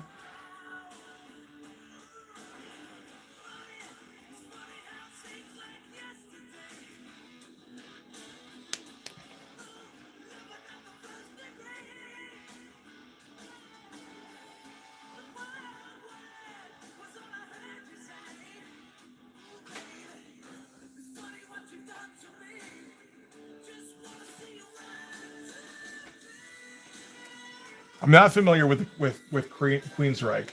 I think all I know about Queensryche is that I should check out Operation Mindcrime someday, but that's about it.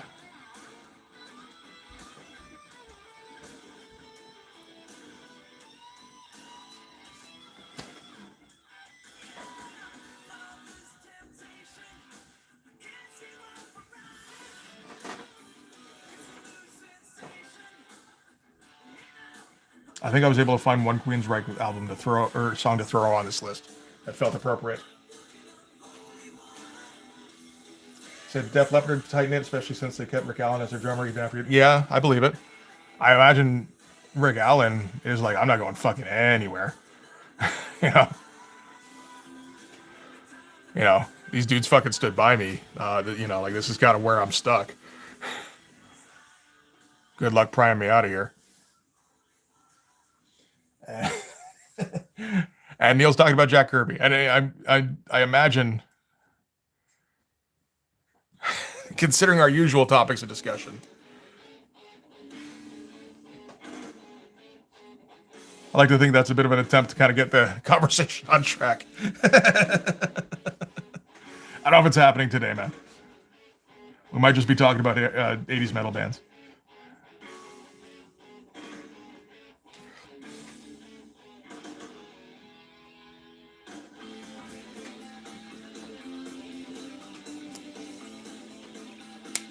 Teacher, who the fuck was this teacher? Like, I feel like this teacher was somebody who, like, maybe like you traveled back in time, and we're like, you know what? I gotta set me on the right path early, because I've seen the ones where I don't intervene, and I get into fucking air supply and shit, and I gotta make sure that doesn't happen.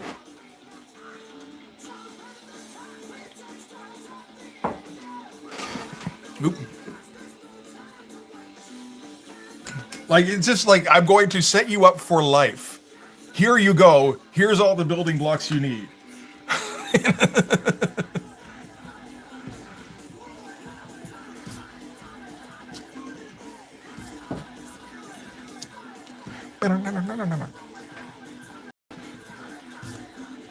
Run, live to fly.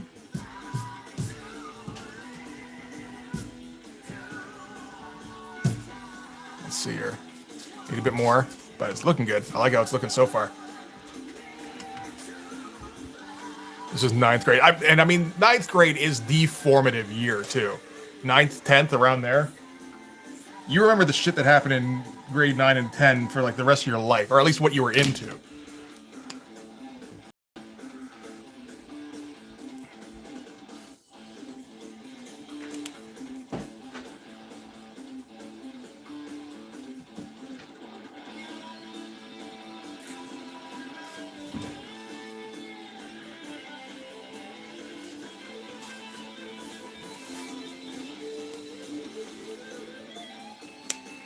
'13 to 15 is the big time, exactly, yeah. Coolest teacher I had was my high school gym teacher who was a roadie for the Ramones for 20 years, and he didn't tell you? Nah. Well, I guess you don't want to brag about that shit, because, you know, there's going to be some people who call you something, right? Or just, you know, it's like, if they're real fans, they'll know, maybe. Maybe there's that, too.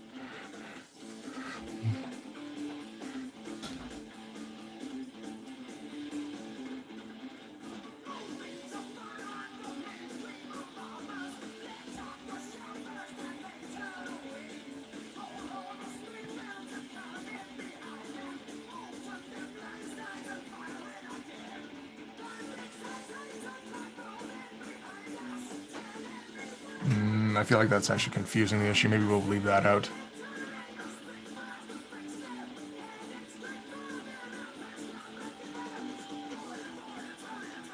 I feel like we're getting the Frank Miller crinkly neck texture on the Clerg here. I think that actually works. That's a good thing.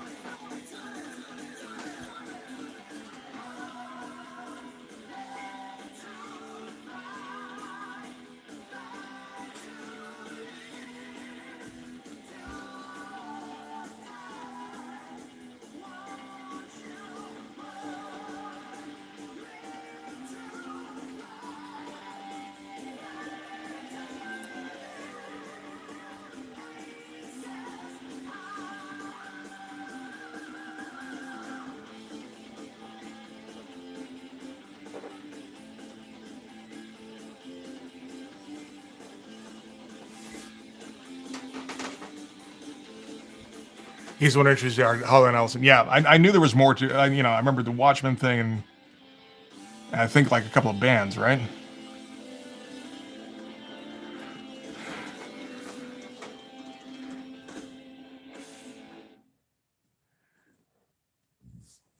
What the fuck is the cat doing? I can hear the cat doing something.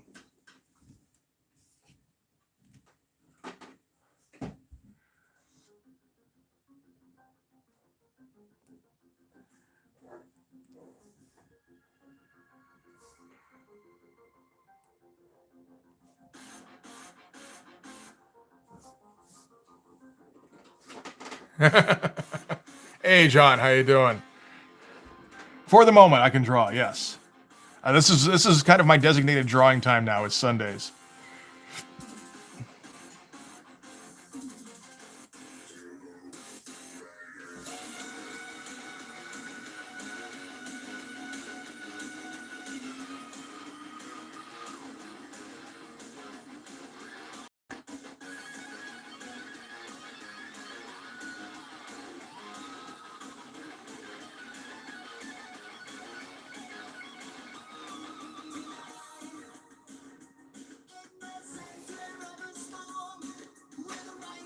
Pink Floyd for sure. We made VHS with old liquid television, including Aeon Flux. Oh, okay, yeah, and Aeon Flux seems to have been a big deal for you. I didn't have a what's the word? The music's distracting me.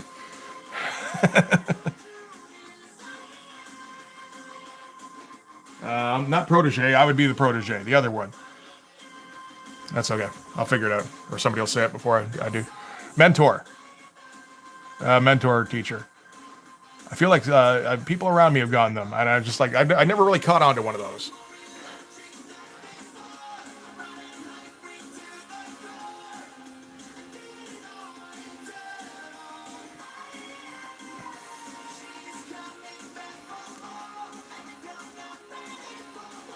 Even my brother like managed to befriend our history teacher, who I had, but I didn't really relate to too much. And then we found out he was like, I don't know, he was like the highest ranking reserve military officer in Canada. And yeah, like my brother and his friends ended up like just hanging out at his house after high school a bunch of times. And he would like spin yarns, from what I understand.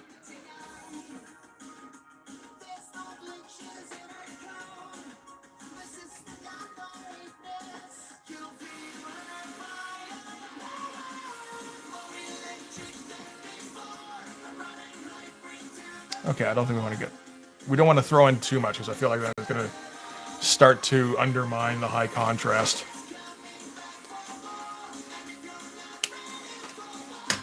That might be good as it is.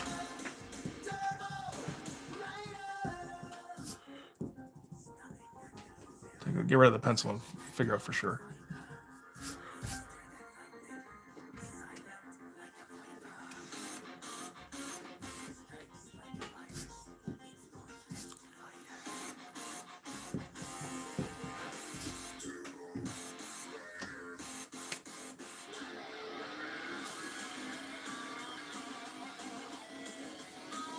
Where's that eye? There it is. Break that up a little bit so it's a little easier to track. Hey, Shaolin. Thanks very much, man. That's a drag, but still, it sounds like he was there long enough to kind of make an impression, right? So, I think I need to get rid of this.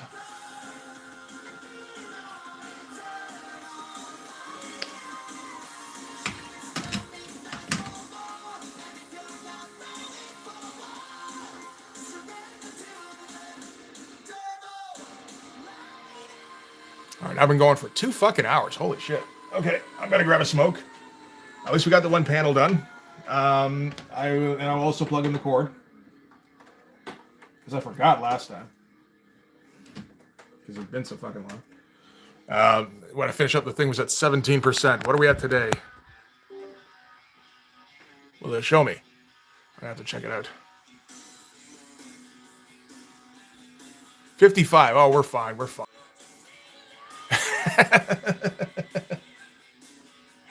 I know, Brain is missing the cord. He'd be like flipping out right now. Okay, but I will be back here. Now this is, I guess, the dedicated back in 5 minutes sign now. Now I can't cover up the one panel that's actually done. Wait, I do have to actually have the 5 minutes on shit. How do I do this? There we go. All right, back in a minute.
All right, just a second there.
All right.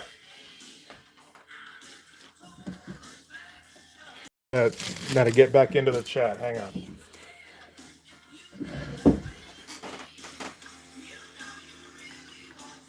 No, it doesn't look like I missed too much.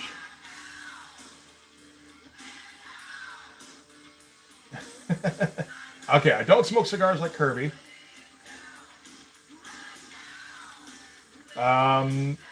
Mostly just because I don't know if there's a place around here I can get cigars. Maybe after Blood Force makes it big, yeah. I'll get a big office, prop my feet up on the desk.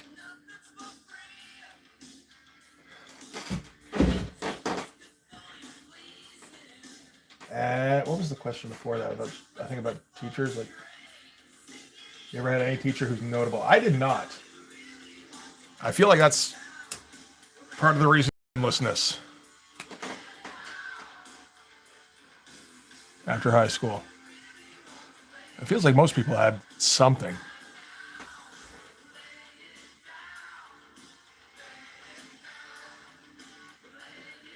I know Jay probably had, I think he had a couple of people in university. My daughter had at least one in university who was a total mentor and kind of set her up.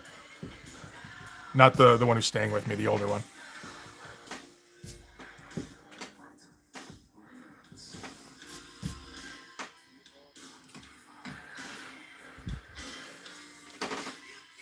Oh, yeah.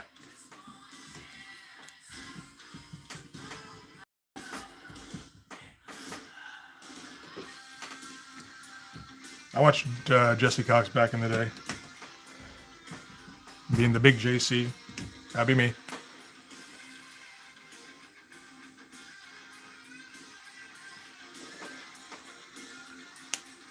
So, yeah, we got a good idea for our comic here, say.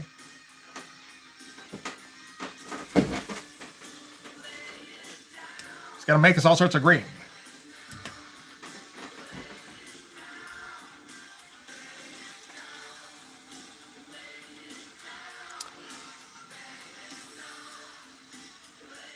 Okay, I should figure out what's going on in this first comic because then I can base everything, first panel, because then I can base everything else off of that.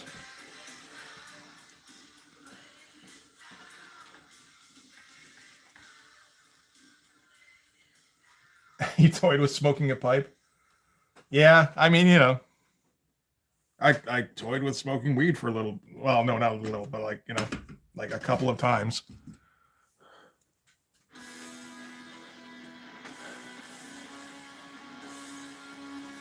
And it never really stuck.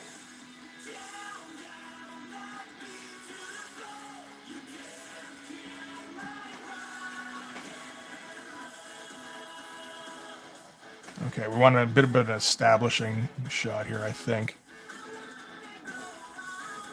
Let's go rule of thirds on this a little bit, just with the corporal.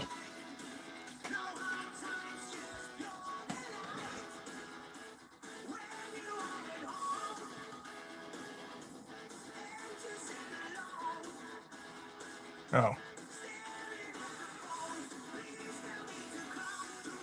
Yeah, that's correct. Okay, good.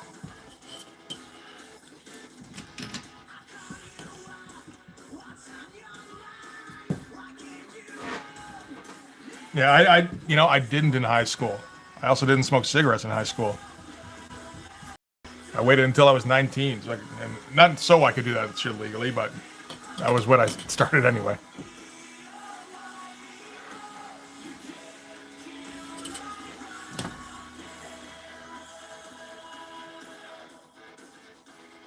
Also didn't drink in high school.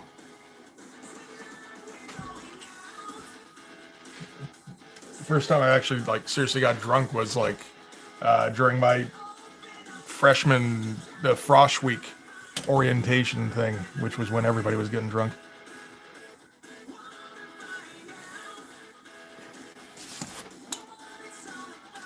I didn't know what to drink, so I was having like, oh yeah, in Canada, drinking age is 19. So to clarify, so I was actually like a week before ahead of my birthday, so I was breaking the rules because I'm all rebellious. Three and a quarter ish, three and a half, three and a half, 7.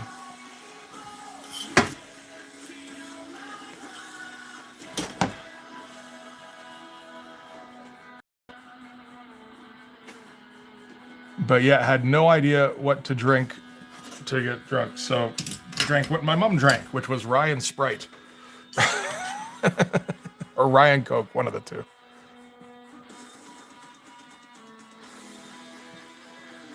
Took me a while of figuring out, you know, how to actually drink my own stuff, which eventually turned out to be Guinness.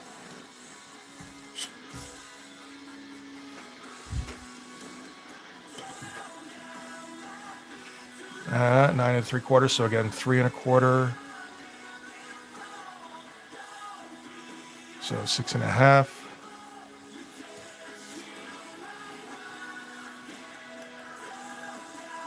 Oh, that worked out well. 6.5. Also, what turned out well. Good.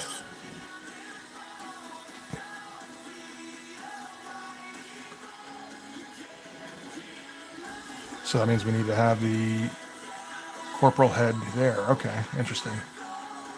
That feels not correct, but it is. Well, shit. Are we sure? I feel like it.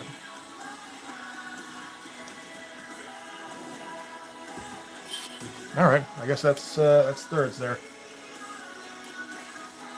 Never really got into smoking blunt. Got a few times in high school and snorted a few Rhino spunk. Okay. I assume that's. Yeah, no, I have never heard of that term before either.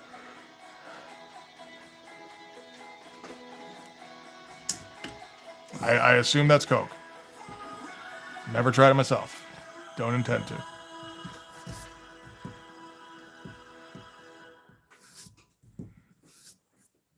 Closest I got to that was dextroamphetamine, which I got prescribed.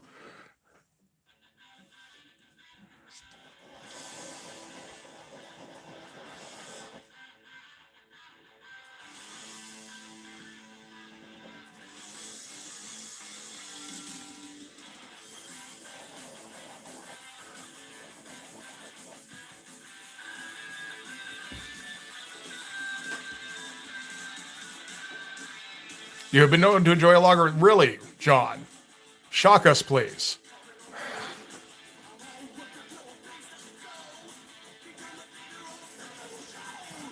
I don't know if Dave's still here. I think he may have a drink every once in a while as well. But then he's Dutch. I think it's law there.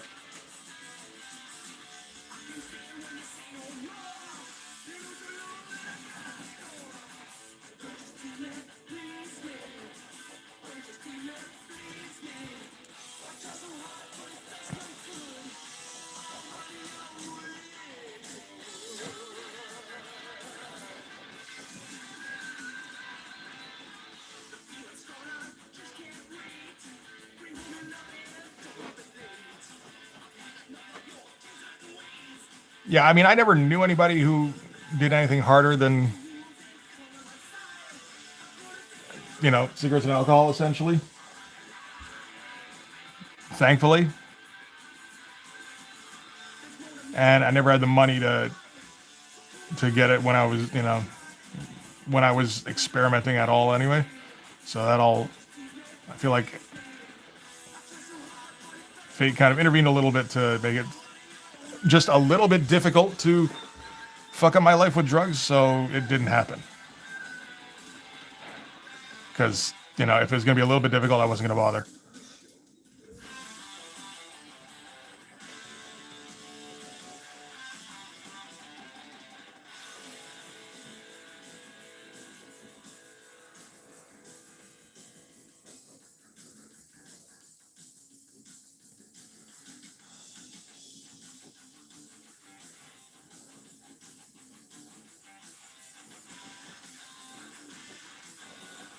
So got a little lucky that way, at least.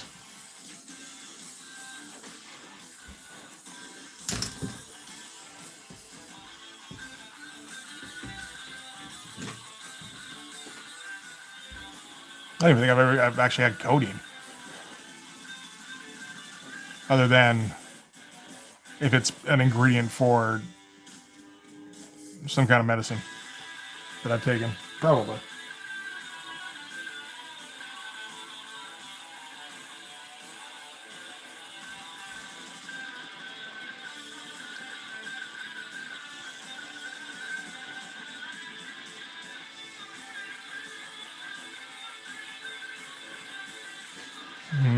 This guy's head feels a little small.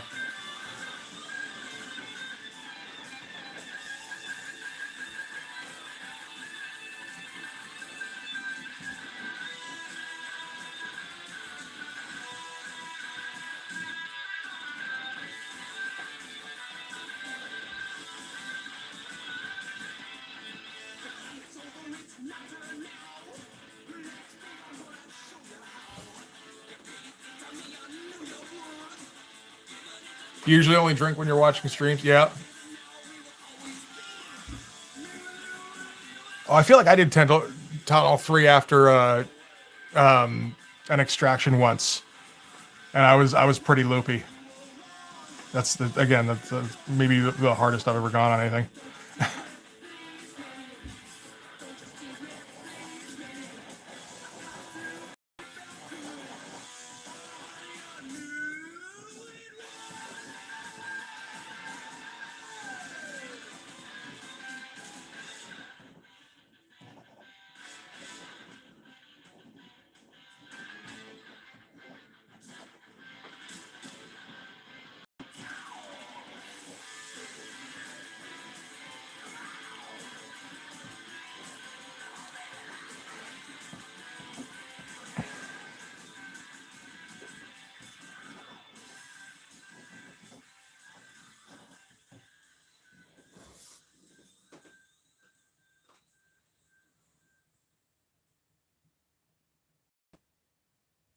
Your ban from the comic book shop is going to get lifted. All right.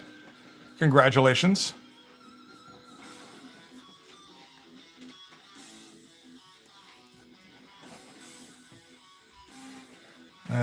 This hand isn't quite right. Unless he's, he's typing over here, but going over it like that doesn't make any sense.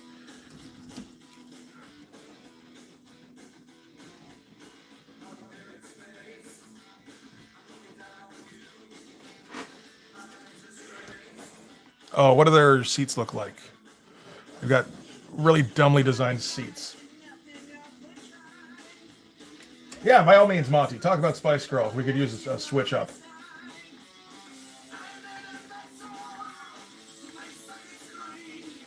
Let's see.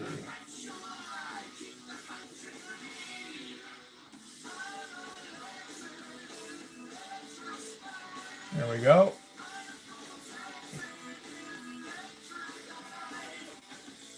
Is it just a fucking point? That's it? And it had like pine cone shit going on? I think so.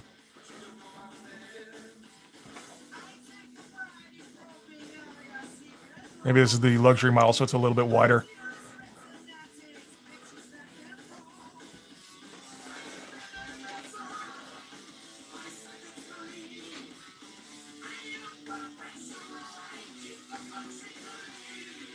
Everybody likes Spice Girls, right?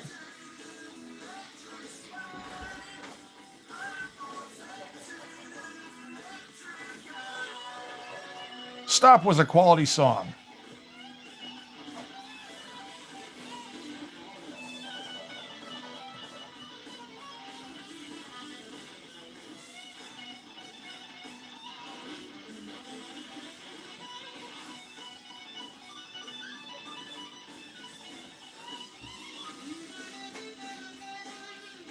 You only like Mel C? Really? Out of all of them? Shit.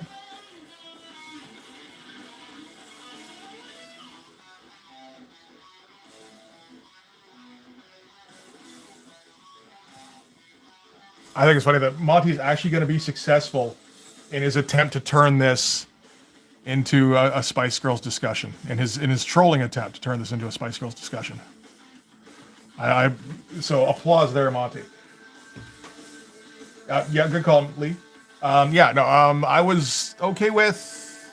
I mean, I focused on Ginger when they first came out because tits.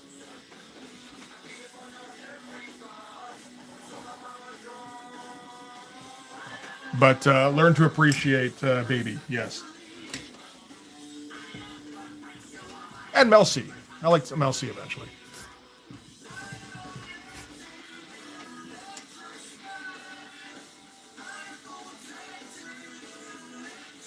Hey Sheldon, how's it going? Of course you like Ginger. I was right there with you, man.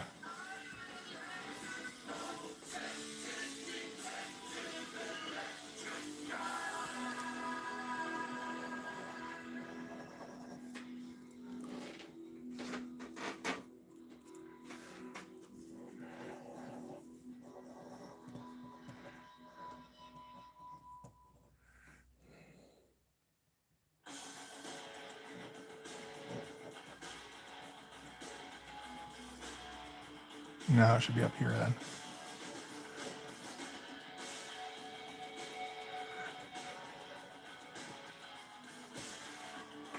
Although he is... Yeah, let's do it.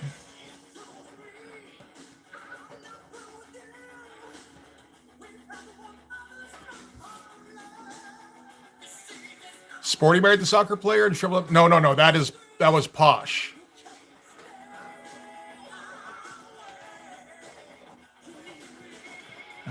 Married David Beckham. I think Sporty went on to become like an actual musician, or maybe producer.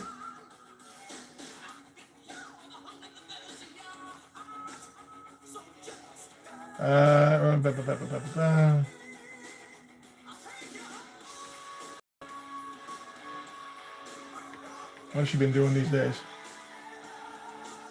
Yeah, no, she's just like full on music. I don't know what kind. I think like acoustic shit, or at least she has an acoustic element. I think I've seen that photo. I mean, maybe.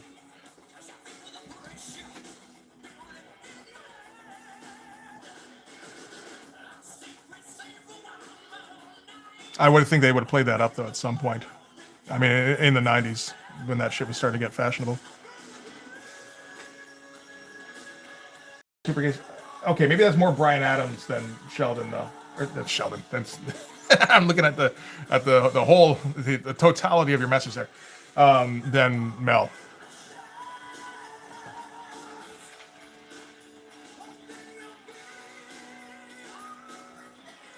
You couldn't escape learning something? I think you could have, if you really wanted to. It's okay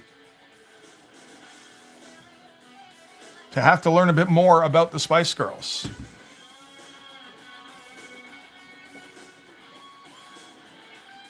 It's safe room. To an extent. It doesn't mean, you're safe from having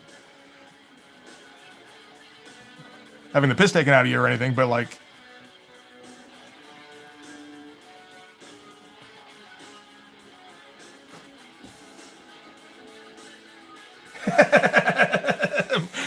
fucking Monty. Don't know who any of these people are. Can we talk about Yanni?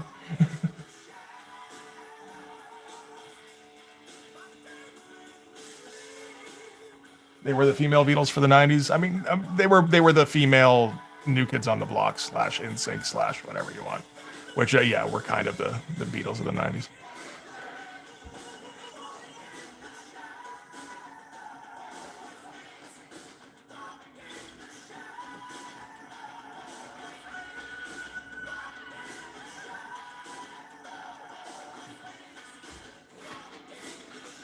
Menudo, sure.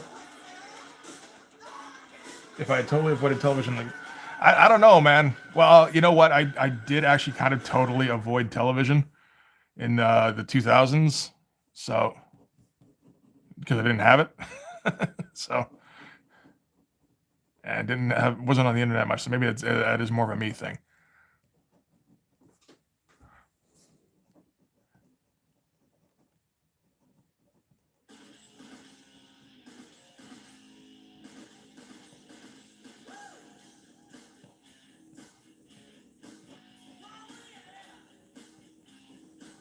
But I mean, you could have. I feel like Spice Girls were not in Dracula 2000, but what's her fucking name? Shit. I want to say it's like Tangerine or something. Vitamin C. Yeah, she was in there, along with Seven of Nine, I believe.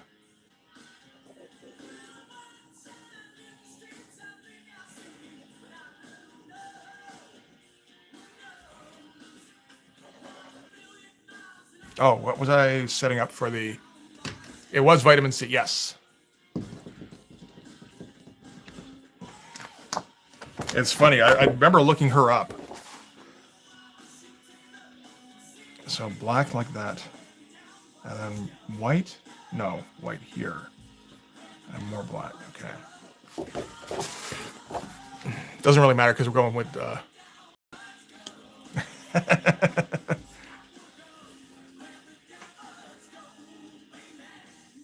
I suppose again, depending on your tastes, but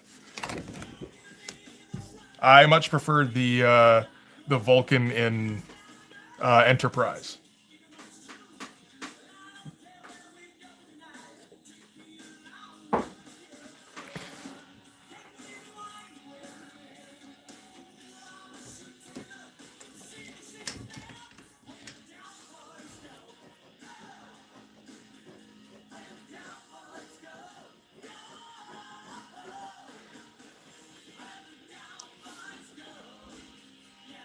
Like her until they found, dude, all the Vulcans' hair is a wig, except for fucking Spock. Don't take it out on fucking tiny girl with the tits, whatever her name is. No Tasha Yar? No, sorry, not a Denise Crosby fan, really. I think I watched Pet Sematary at too young of an age, too formative an age. I'm just like, nope, that is not hot. That's fucking terrifying. T'Pol, is that her name?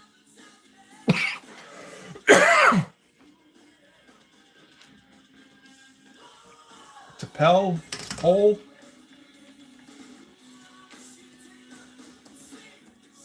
Let's find out for sure.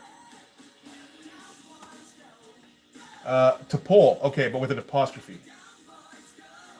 Pretty close there. Red Shoe Diaries at too young of an age. I didn't mind the hair. I thought it was okay. I mean, it's 90s. You let that kind of shit go.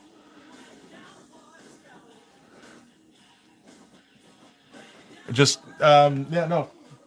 Yar never did it for me. I don't think anybody on TNG did when I was young. I will say, having gone back and rewatching them, Famke Janssen on the one episode she was on was like impossibly hot. I mean, that was when she was in her modeling days, I think. But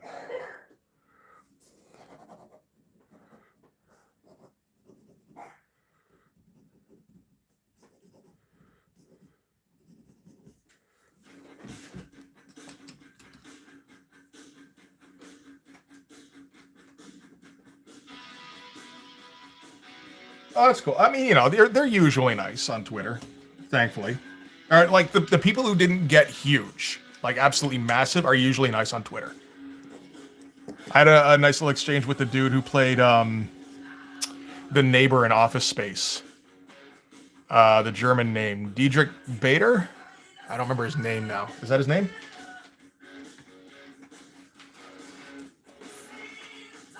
It is. Fucking A. All right, nailed it.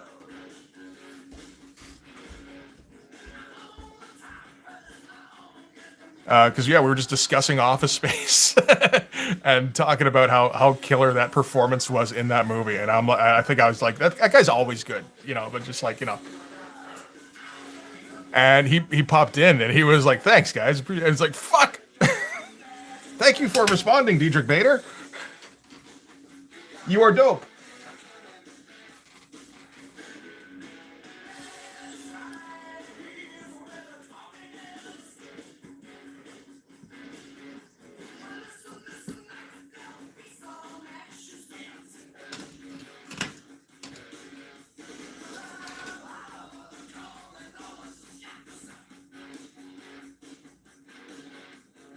He was a fun Batman. I must have missed that.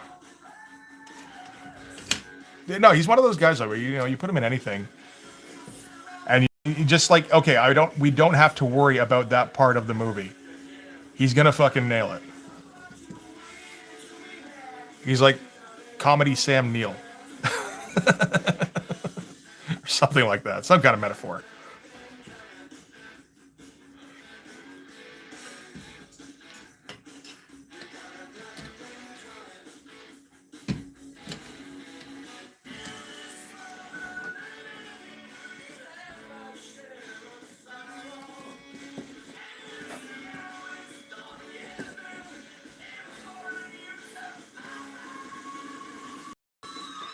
He voiced in one of the. Okay, I can see that. Sure.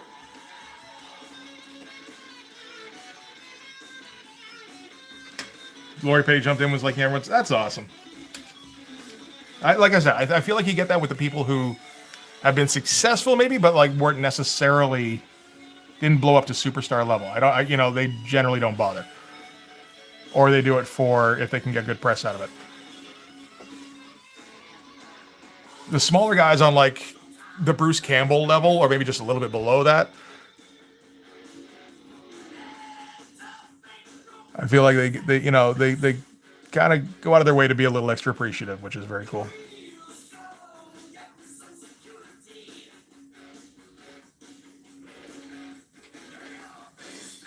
Lori loves Tank Girl.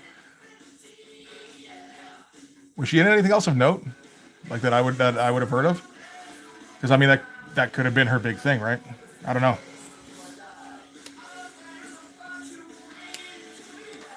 Oh, maybe I should put in a panel border on this. That might be an idea. You want to talk about She's Always Down? That's cool.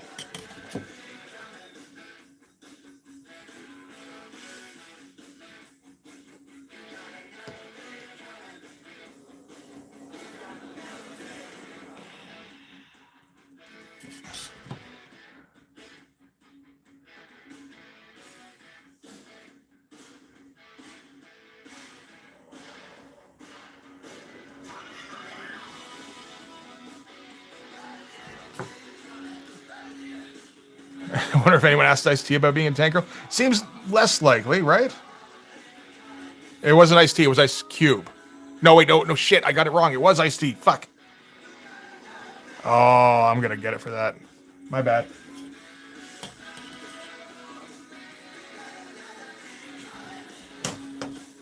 As soon as I said Cube, I'm like, what the fuck are you talking about?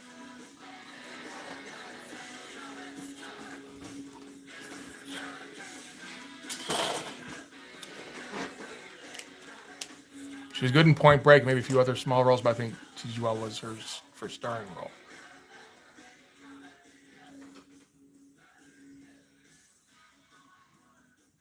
Chase Masterson from DS9. I know that name. I'm gonna check it out before I look at the comments. Oh, fucking no. I thought that was Nana Visitor for a second. Who did she play? It looks like she played a Bajoran something.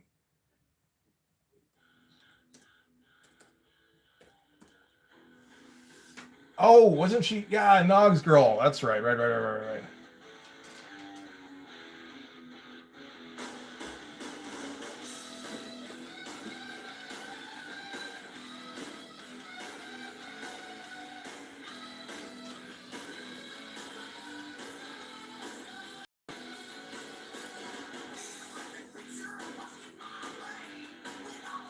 I know Dax was a different one.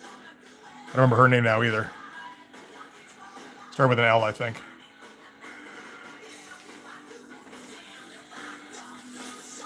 Dax 2. No.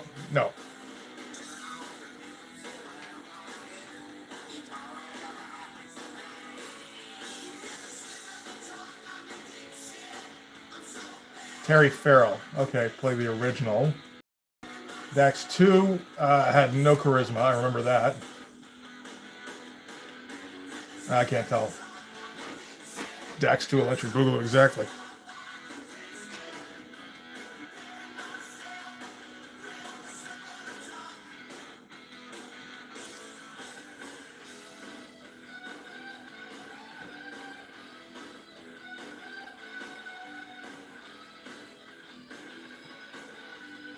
Because Terry Farrell wanted to move on to movies, I guess. I think that was the deal. And then she didn't do so great at movies.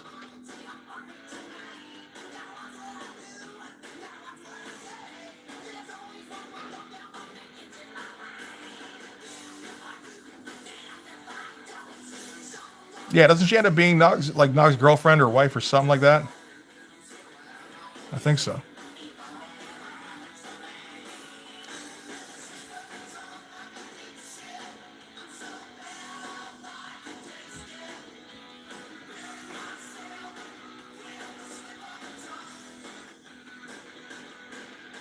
She ended up in a season of Becker. I don't know. That seems a bit more of a sideways step. At best. Wasn't it? Yeah. Because DS9 did get to be kind of big. Not quite TNG big or anything, but like still bigger than Voyager. So good enough. It was kind of diminishing returns, wasn't it? Star Trek. Oh, you tried to binge watch DS9 but Netflix got rid of it before you got to finish it. That sucks.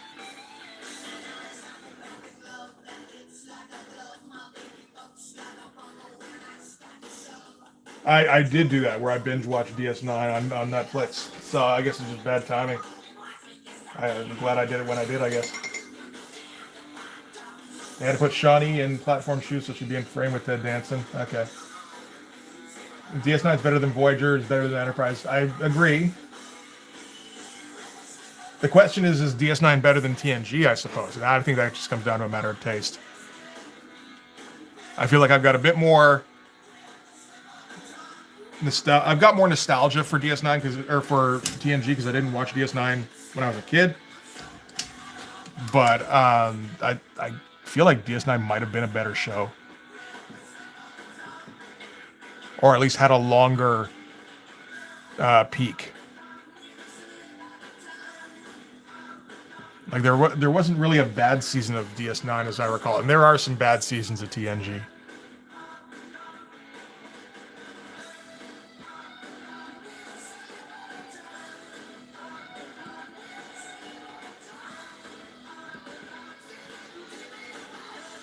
DS9 got better at the end. Really,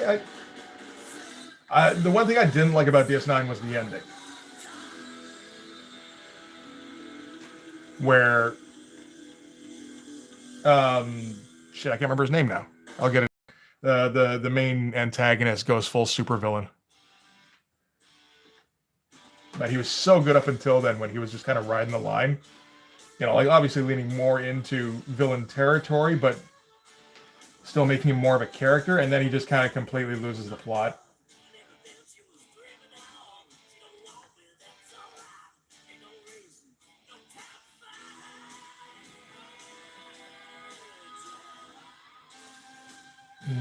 This guy here.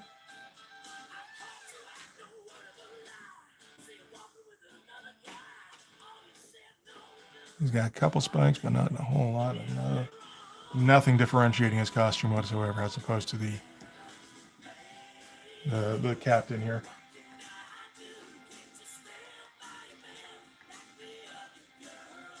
You watched it? Yeah, I forgot much of it. Yes, I had too many Ferengi comedy episodes. I don't remember too many. I've had a couple, but like it was. I think it was important to kind of reaffirm that Quark is one of the main characters on the show. You needed to spend some time with Quark every once in a while. He couldn't just be, like guy in the background who throws comments in every once in a while, or he'd just start getting lost in the mix. And he was important to kind of keeping things going.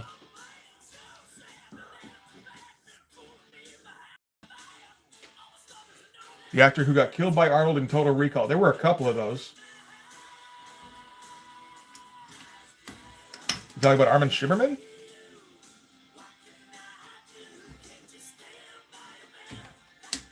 Armin Shimmerman wasn't in Total Recall, I don't think. Dukat. Oh, did he get killed by Arnold? I know he played the like the militia leader or the army leader, whatever. Yeah, it was like a security task force, something like that. Gul Dukat, yeah. I've still never watched Voyager. I don't have any interest.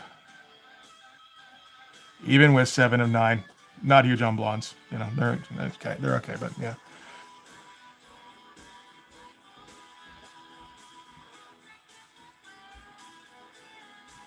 But yeah, no, binged DS9 and was very impressed with it, I gotta say.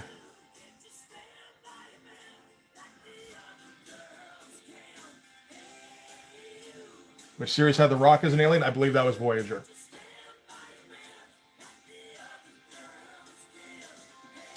Hey, Mike, how you doing, bud?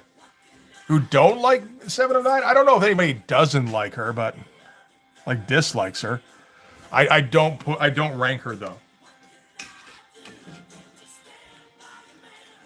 Like she's not on any kind of top 10 or top 50 for that matter. Maybe like top 50 Star Trek girls, but that'd be about it.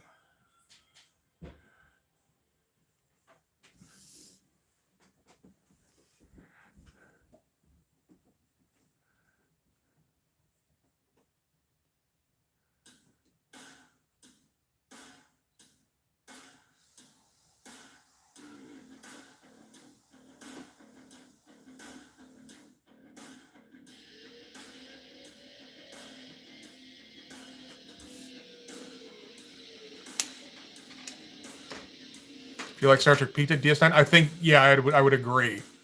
Although, if anybody hasn't watched season 3 of Picard, I would also recommend doing that. That's the best Star Trek we've gotten since DS9, I think.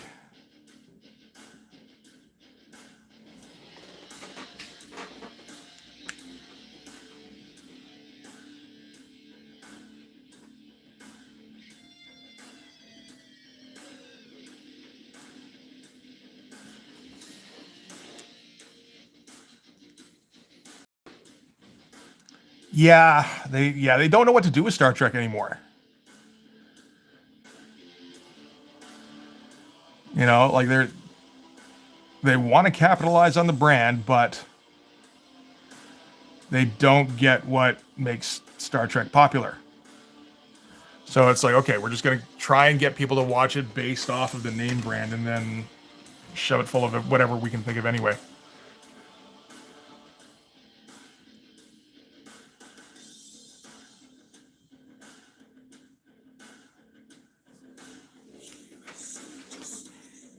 Does, of course, like all the new stuff. Naturally.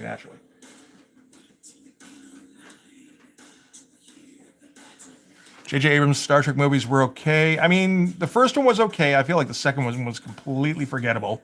The Khan ripoff.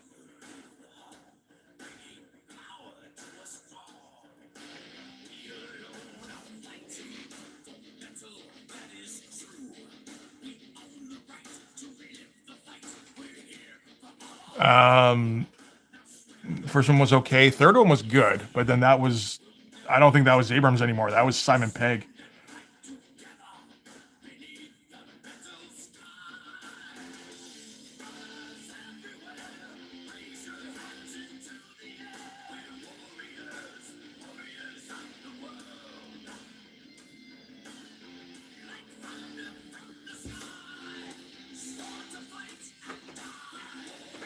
Yeah, Peg wrote it. Did he direct it? Maybe he didn't direct it. Star Trek Beyond. That was a good movie.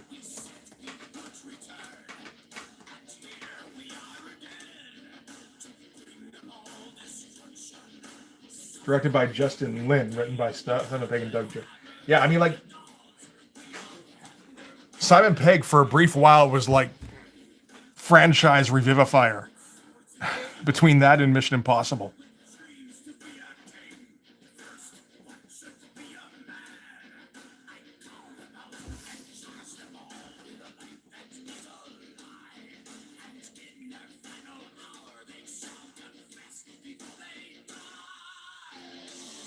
One of the Star Trek or Fast and Furious directors. Okay, okay. Yes, Beyond was the best one of the three. Yeah, and since then, we haven't really gotten many Star Trek movies, have we? It's all been TV shows, apart from, and then, but yeah, I think Picard season 3 was. It's basically one long ass movie, and again, easily the best Trek we've gotten in years, I think.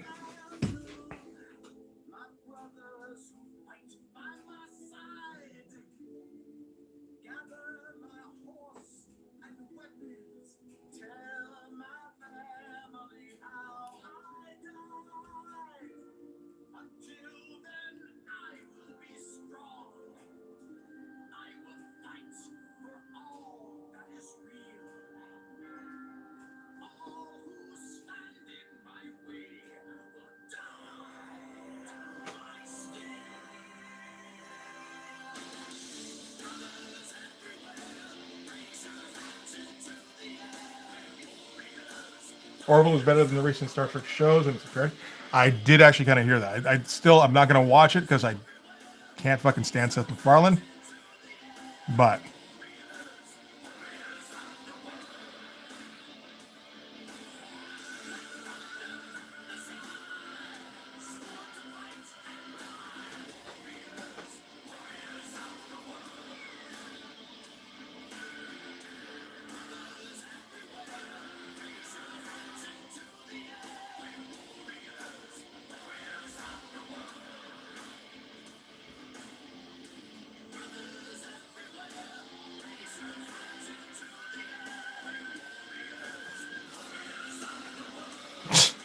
Orville boring, of course.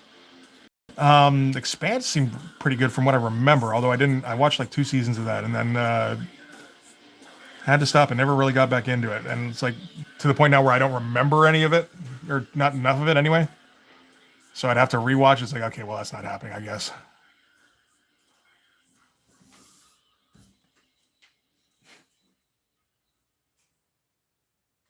You can't keep pandering to old farts. They got to bring in new audiences, and the kids want different things. True to an extent, but also the old farts have money. So I mean, yes, you can pander to the old farts at least a little bit. You don't have to pander to them necessarily, but I think you have to maintain some continuity.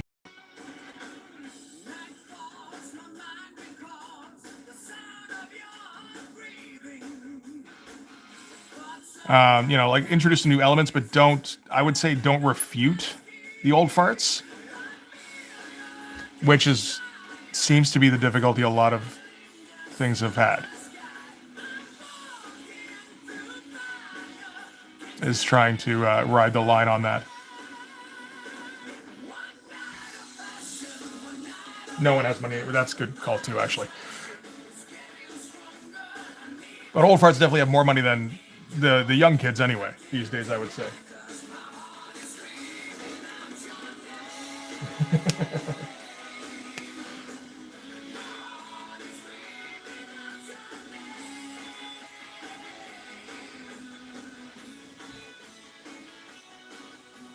That's true, Comic King, and I appreciate it.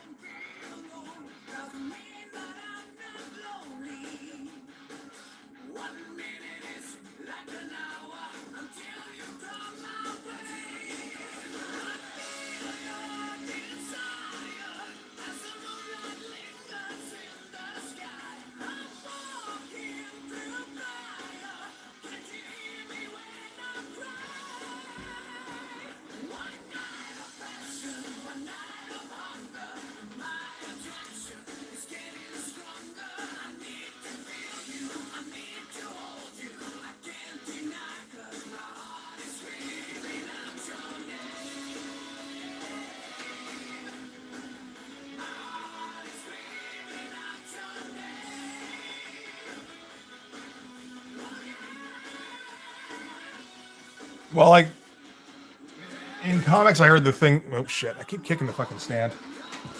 I didn't set this up right because I'm not used to doing this anymore. Okay, let's fix that. Is Blood Force going to pander to the 90s extreme crowd? Yes, to an extent. It's also going to make fun of it. I hope everybody's okay with that. Blood Force is a very hypocritical book.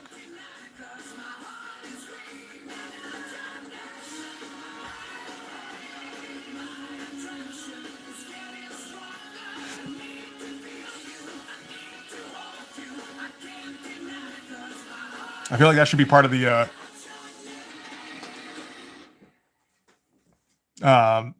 if there's like a package that like whatever, that should be part of our tagline, is that Blood Force, it's hypocritical, but in a good way.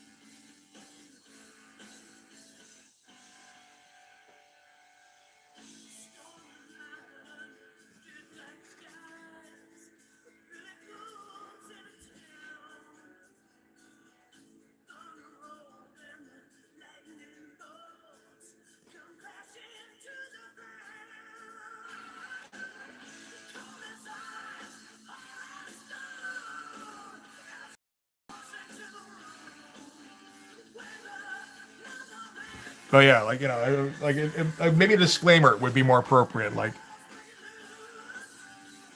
while strong opinions are certainly accepted, like tolerated, that's not what Blood Force is about.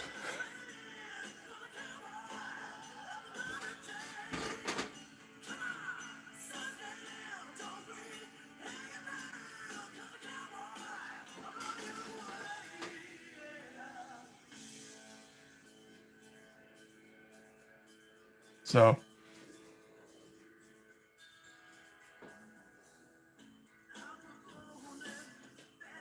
if anybody wants to get worked up about 90s stuff, by all means, feel free. I will not join you in I don't know, uplifting this stuff exactly like that. Like, not uplifting. Maybe just mindlessly praising, really. But we, by all means, we'll be like, yeah, no, this shit's fun. It's also stupid in some cases. Like, check out this spot here. Isn't this stupid?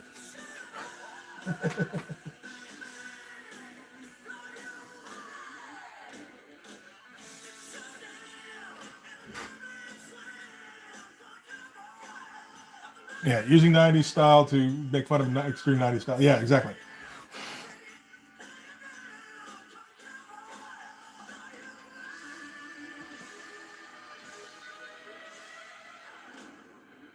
Again, not something I ever would have thought of exactly in terms of like what a word, like there was never any brainstorming for that, that's how we came with Blood Force.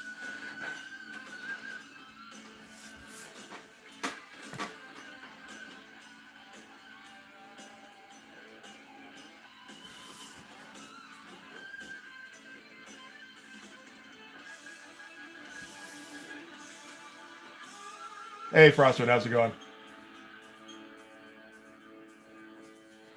It was just, hey, let's try drawing like this. It's like, oh, let's write, but I can't possibly write it sincere, so I'm gonna have to take the piss out of it. That's how it goes.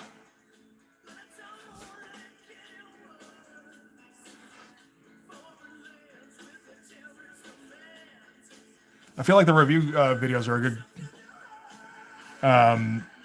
sort of a companion piece, because they all have the same tone, where it's like, what the fuck is this guy doing? Oh, but this part's pretty fun. Completely unjustifiable, but fun.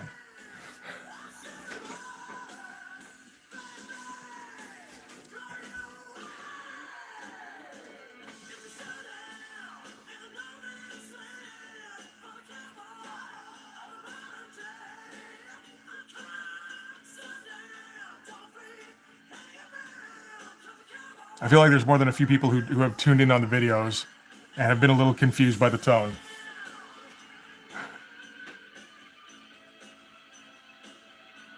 It's like, what do you mean you just don't give a shit? You're supposed to be hardcore one way or the other on something.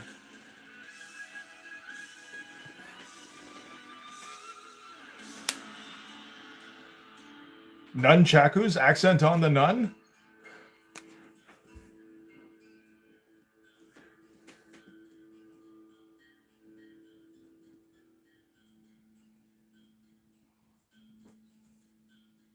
I won't lie, that's dope.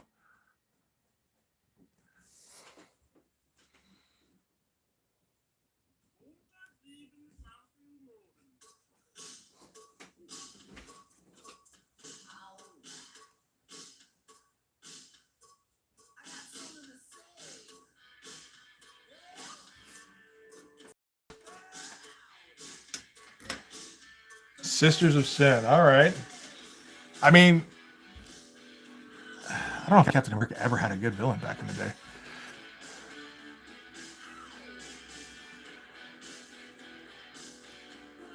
You know, like Red Skull, okay, sure. It's tough to go wrong with Nazi villain, but like he also fought the Snake People, didn't he? All right, Peter. Thanks for stopping in, man. I appreciate it.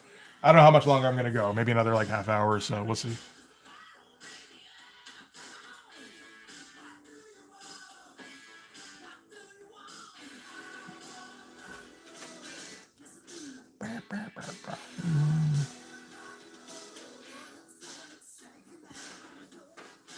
The Serpent Society. Yes, yes, yes. And I do have hardcore on feelings on Canadian maple syrup. No, I'm also not hardcore about patriotism either. We generally, Canadians don't get hardcore about maple syrup. It's poutine. We pretend poutine is a national food. It's like it's our international cuisine. It's fucking fries with gravy.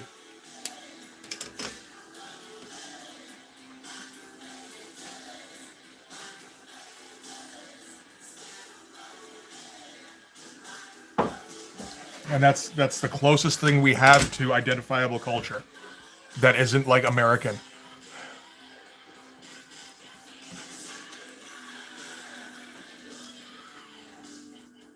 I just told you what it was. It's fries with gravy and cheese curds. Isn't Bret Hart our national hero? I mean, in the wrestling circles, yes. Yes, I think so. Well, him to an extent, but also Edge and Christian, who were Toronto boys.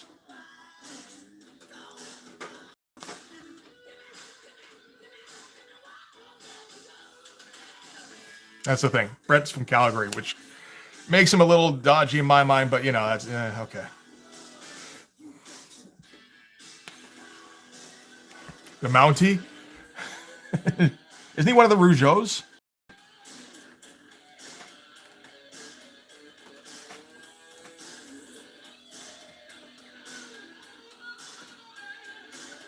Yeah, Jacques Rougeau.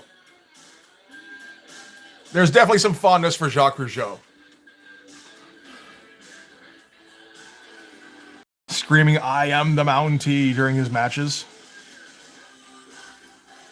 Like, do it, man. Get over how you can. There is a Captain Canada comic, which I've never bothered to look at.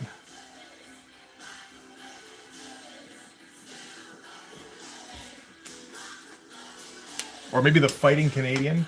Well, no, actually, that was done in Lethargic Comics. That's a joke.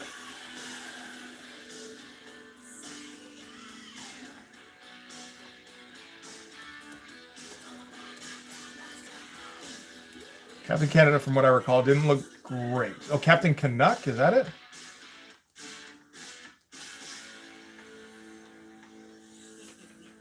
You know what? Actually, it doesn't look bad. That's a 2014. But it's also out of stock, so I can't get it. But no, that looks pretty good. That looks like Professional Comics in 2014 anyway. Got no problems with that. He looks a little Deadpool-y with his 2 Billy Club backpack there. Sure.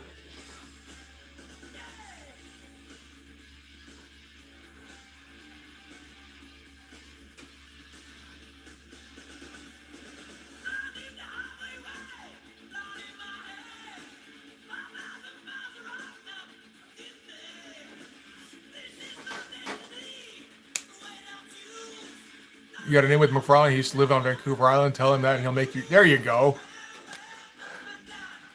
He will make toys for any Canadian for sure. And Vancouver Island is essentially where Victoria and all that is. So that's not quite where I am, but maybe he doesn't know the difference.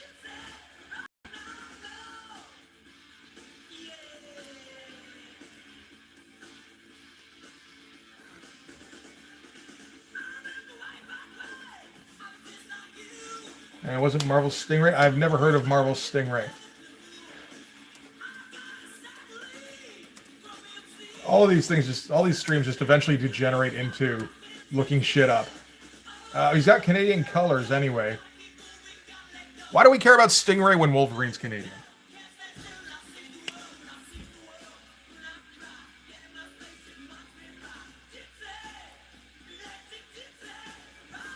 You know what's funny? I was just thinking, my knowledge of Canada comes from WDB and South Park. You could do worse. You know what's funny though is that the whole thing about Wolverine becoming an X-Men and becoming popular is probably down to him being Canadian. Because when they did Giant Size X-Men, obviously the priority was to get an international flavor. So we got an African character, we've got a Russian, we've got a German, we've got an Irish guy for some fucking reason. And, oh wait, there's this Canadian character as well. Why don't we throw him in there? And then he took over the fucking company. So Canada for the win, I guess?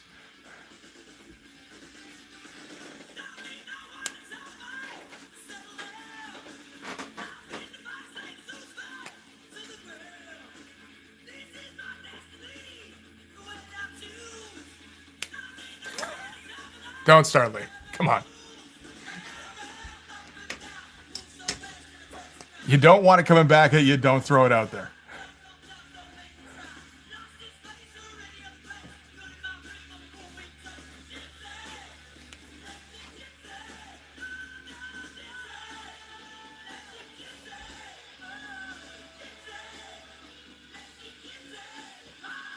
I feel like this is along the lines, though, about my theory that the Arnold Conan movie doesn't happen, and therefore Arnold's career maybe is delayed if John Buscema doesn't draw Conan. I feel like these are similar arguments.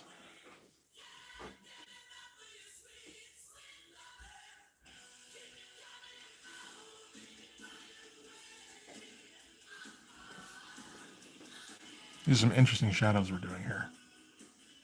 I have no idea how I'm going to hatch this shit now.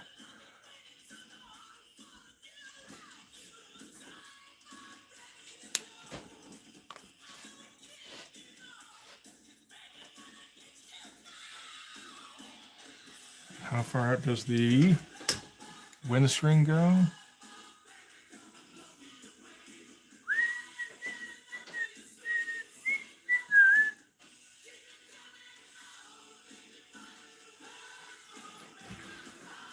Like that? Maybe. I can't remember. All right. We don't, you know what? We're right at the end of the stream. We don't need to make this the discussion right at the end of the stream.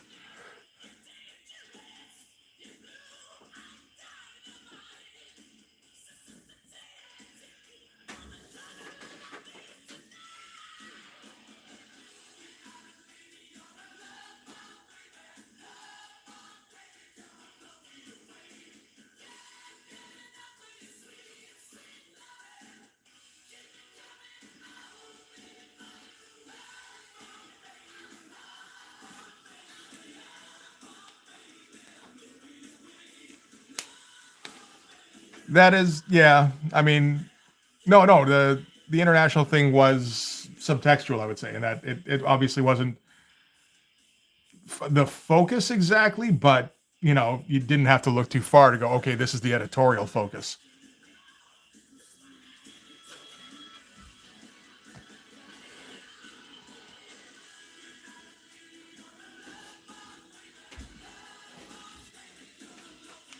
Both of Marvel's big two are Canadian. Yeah, no, that's true. I feel like Deadpool doesn't count as much. When did they decide Deadpool was Canadian? Who decided? I feel like that's probably a Deadpool series decision.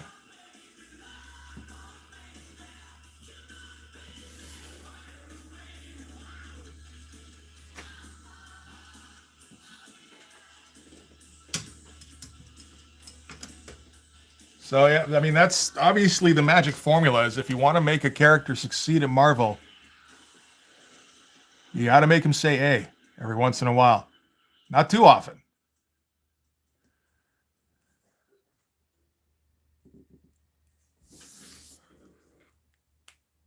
Since at least the miniseries. Okay. Is anyone in Blood Force Canadian?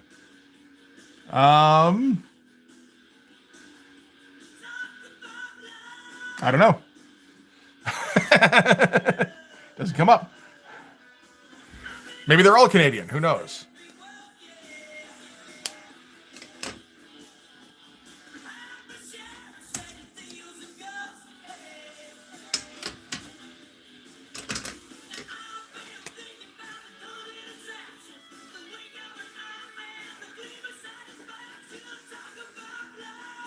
I think I've thought about that briefly. And then it's like, who said they were American? Like, it seems fairly obvious with Popo. At the same time, though, maybe he's some kind of like America-phile.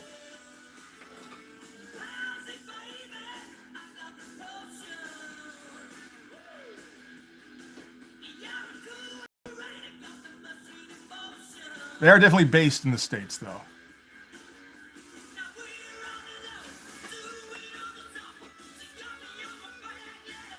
All right, both of you.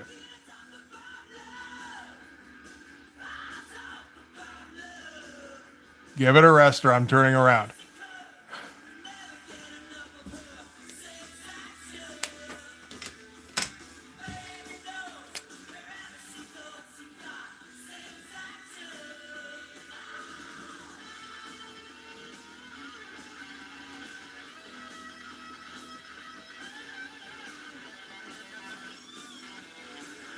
Yeah, it says New Mutants 98 had said Deadpool had a Canadian origin. Really? Wolverine become Australian? No, I missed that for sure. I mean, that works as well as him being Canadian anyway. They mentioned it in New Mutants 98. I don't think they mentioned anything in New Mutants 98.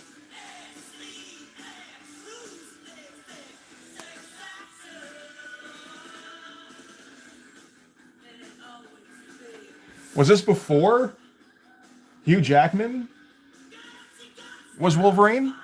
I feel like it must have been after, right?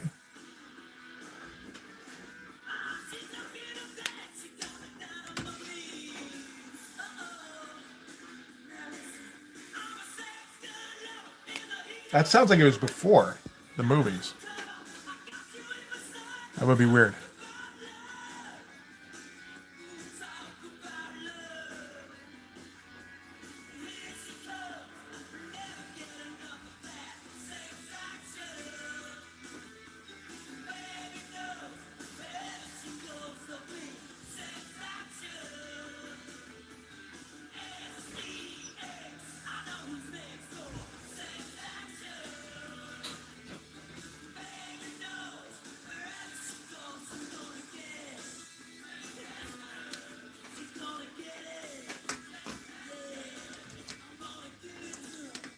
Yeah, I feel like the closest they got to giving Wolverine an accent was just like he'd say "a" once every like 3 issues.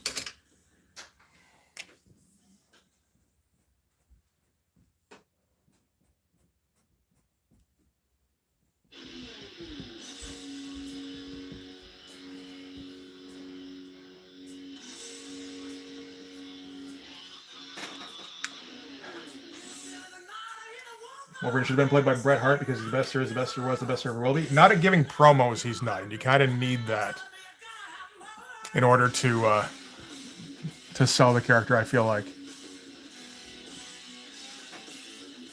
When did I start using microns? 1997-ish? 96? Whenever I first started doing comics. I don't know why we decided that was the deal, but I think we went to the art store and they had some laid out to test out. And we're like, that's cool. Let's use those forever.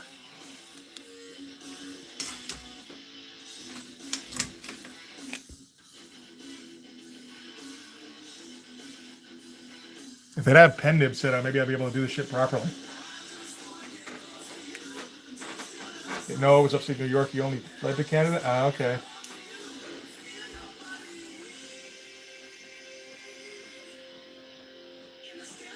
Yeah, but nobody counts Origins, right? Have I ever tried either brush or quills? Yes. I mean, I'll do fills with brushes, and every once in a while I'll try doing lines, but I don't have the same control. I just don't. Nibs I haven't really tried for a while. Every once in a while, again, I kind of bust something out and do a couple lines and go, yeah, no, this is hard.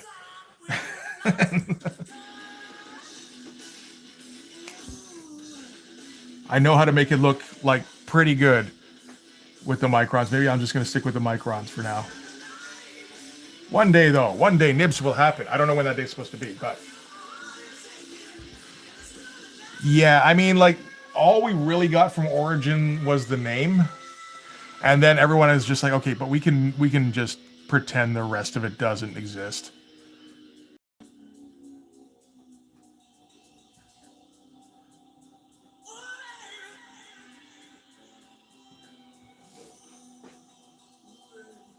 Found coping multi-liners in 06, but couldn't find them locally since. Interesting. I honestly, I didn't hear about Copics until like a few years ago.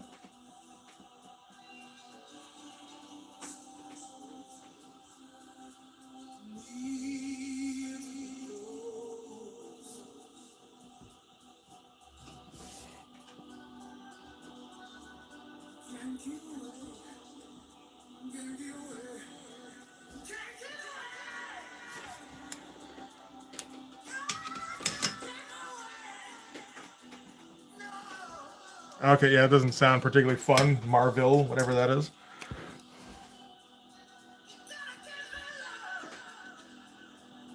Like, the one thing I feel like we got from the Larry Hama run is that it doesn't entirely matter what Wolverine's origin was.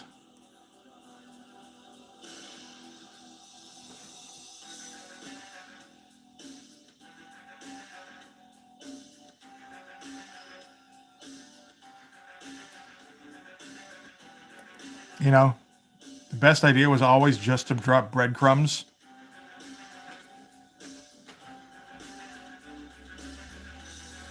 And, you know, you try keep interest at least partially high, but never go all in. Never go full Origin. And then they went full Origin.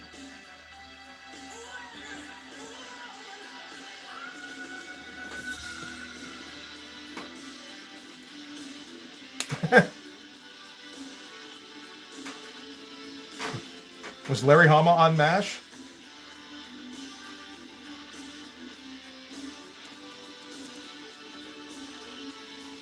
I mean, I know he was actually in Vietnam, so there's that, but... Oh, it looks like he was, too. Well, shit. Good man.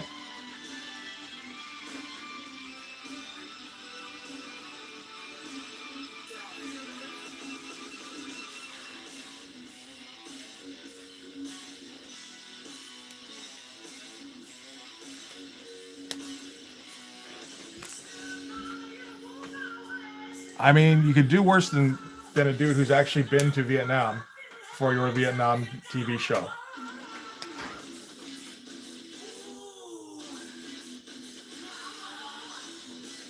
So that's cool. Well, are they meant to be Vietnam or Korean? Is it like or like the Korean War? It wouldn't be Korean War. It'd be Vietnam. No, no.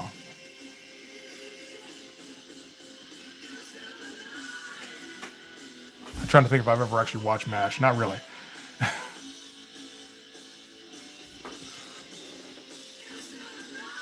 First time I tried using comic submissions, everyone said use Penivids and Brush. I think I tried using Penivids and Brush on my comic submission. And was very not skilled at it.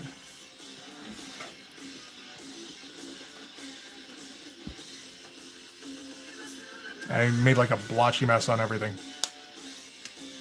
Nothing was clean, I don't think. Was MASH set in Korea? Really?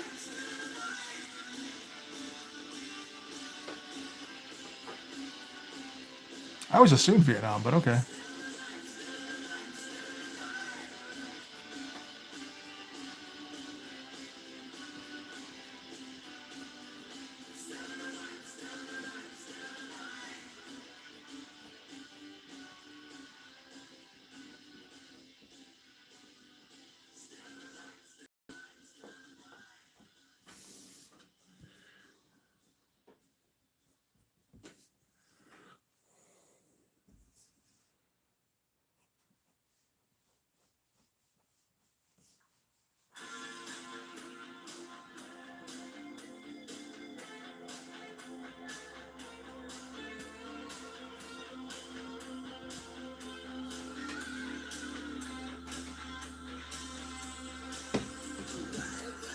Did Michael Golden do work for Danzig? I mean, does I think Danzig fucking paid, so it doesn't shock me.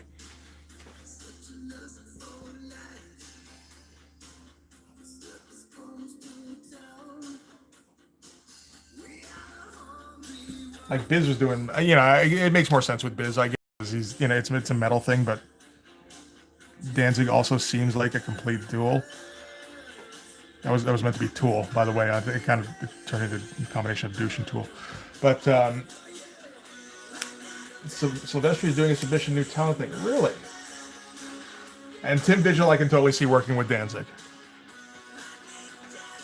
I mean, again, Tim Vigil just kind of needs money for one thing, but it does still work.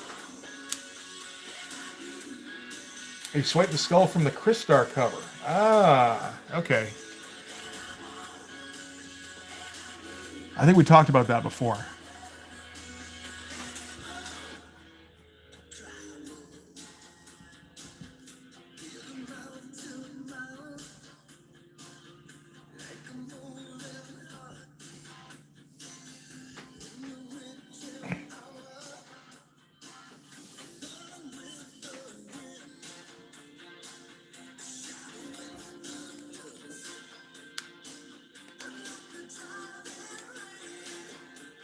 Might try out for that.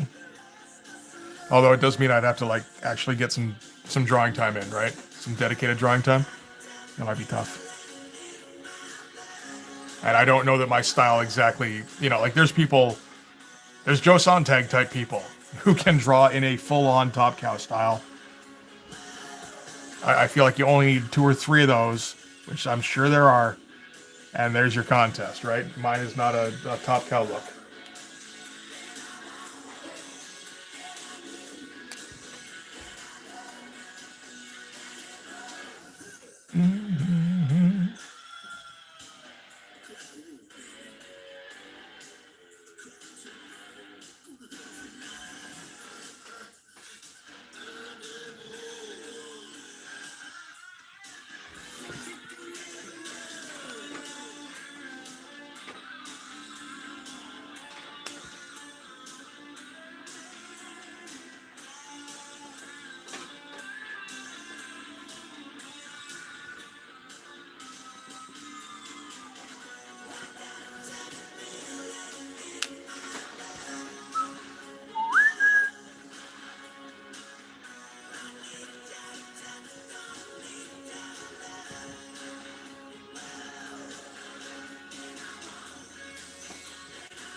I feel like that's kind of getting away from it a little bit, but that's okay.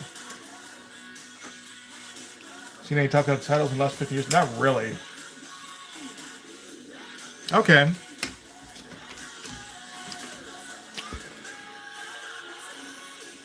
I'm mostly going from what I know from back in the day. You know, which is that all guys hired guys except for Eric Larson, who drew like them. You know.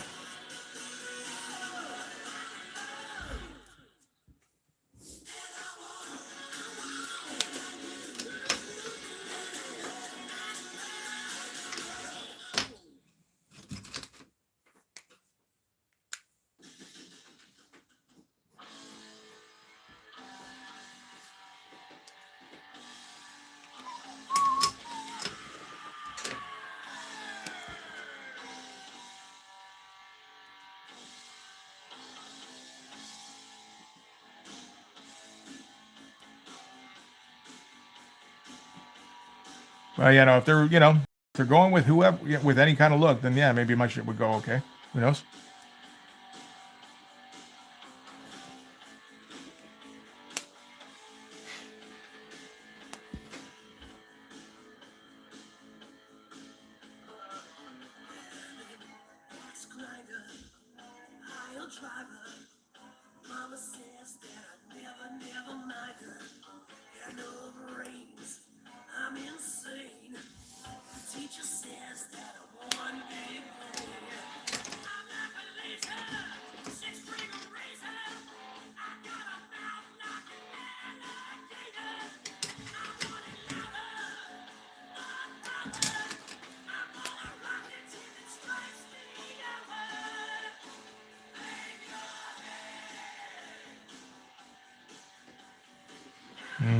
I think we'll black this in.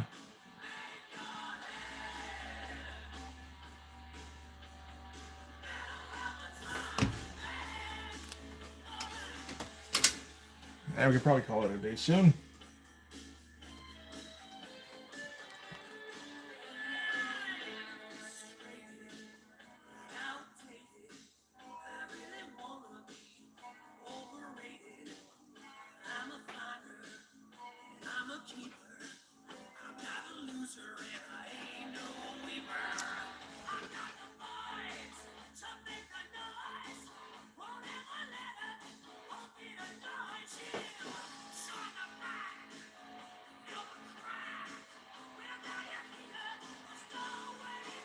And we'll put in some whiteout lights in here afterwards.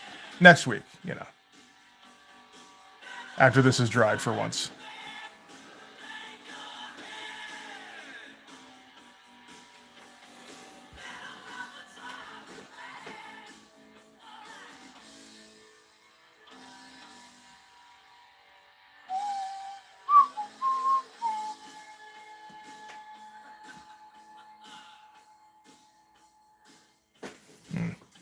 Mixed up. Where was that link? Let me pull that up before I forget.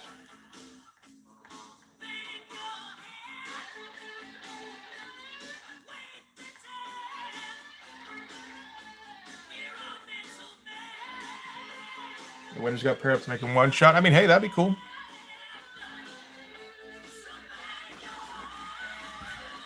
What are they looking for anyway? Let's look through what the requirements are.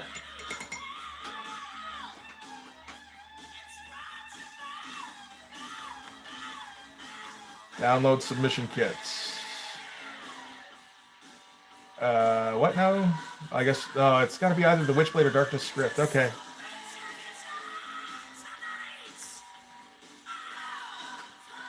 I guess between the two, I'd prefer the Darkness.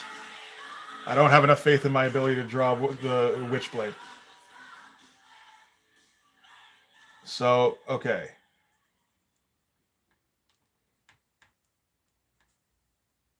Complete guidelines. Okay, let's see the guidelines here. Every talent have we get countless questions, which are clearly answered, etc. Yes, you have to print out the submission agreement, sign it with a wet signature, and return it with your submission. There's no e-sign option. Contest runs from January 6th until July 7th. The winner will be announced mid-September, and that person will be paid a flat US $2,000 to do a single 20-page story of Top Cow's choosing. So you get a work-for-hire contract for one issue.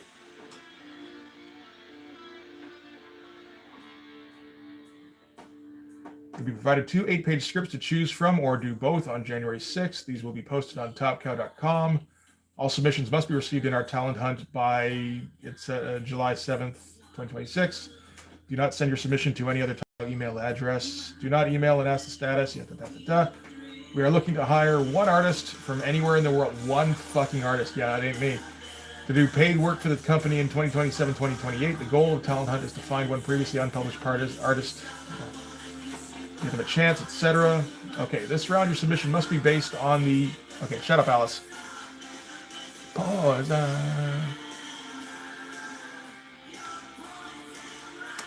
Thank you. You go to the beginning of my IG, you'll see some pages I was working on for the Talent Hunt. Cool. Some of these conditions and restrictions. This round your submission must be based on the 2025-2026 versions of the Darkness and/or Witchblade inclusive. I don't know what those look like. Of any characters featured in those 2 titles, and you can choose either one or both. These are the only 2 options to enter. Here's the rub. We're looking for people to draw stories based only on these characters. Boo, but okay. We don't care how your Batman looks, and neither should you. Agreed. What does this mean? I'm going to narrow it down. What does unpublished mean? You can't have, let's see, if you've worked for any of Marvel, DC, Image, Dark Horse, IDW, Ignition, Black Mask, Scout, Dynamite, Boom, Valiant, Aftershock. I have not. Etc. We're looking for an artist who does penciled work, pencil ink, finished art, pencil to color work, digital painting, or pencil ink, ink wash combo appropriate for black and white publication. Okay. If you're an inker or colorist, you can submit your work to Top Cow through regular submission channels, but they will not be considered for this talent hunt. We will accept just pencils as a submission. Oh, just pencils. Okay. Okay. That's, give it a shot. Why not, right? Note that if you win and don't ink or color your work, we will assign you an inker and colorist, and we will. Oh, okay. That'll probably be better. You'll be consulted, but the decision will be ours. The talent. So that's the thing. Can you imagine like me doing my goofy ass style with the Darkness? Like I can very easily imagine it. Hey Jerry, how's it going? I can't imagine it winning anything.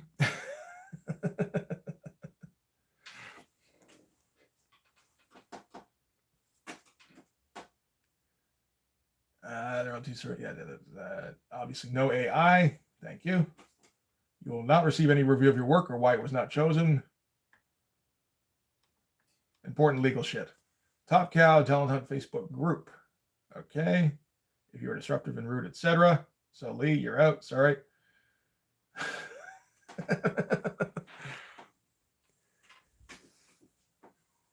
Only picking one artist. Yeah, that's what they say.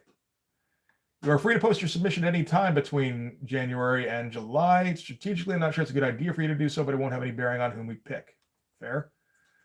This time, slight redesigns of characters. This time, this is not allowed. Any derivation from the modern 25-26 versions or their supporting cast from these new books will automatically be rejected. Man, fuck you too. So no classic Witchblade or the Darkness designs, and no Tales of the Witchblade or Tales of the Darkness designs with bearers from other times. Important other stuff. Legal shit, undoubtedly. We will not provide you with any direct reference for this. Given the expected volume of submissions, please do not harass, etc.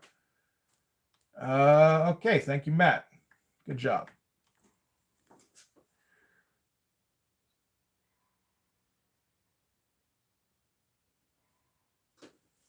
That's cool. I mean, I'm just about ready to wrap it up. We were just talking about the current 2025-2026 Top Cow talent search to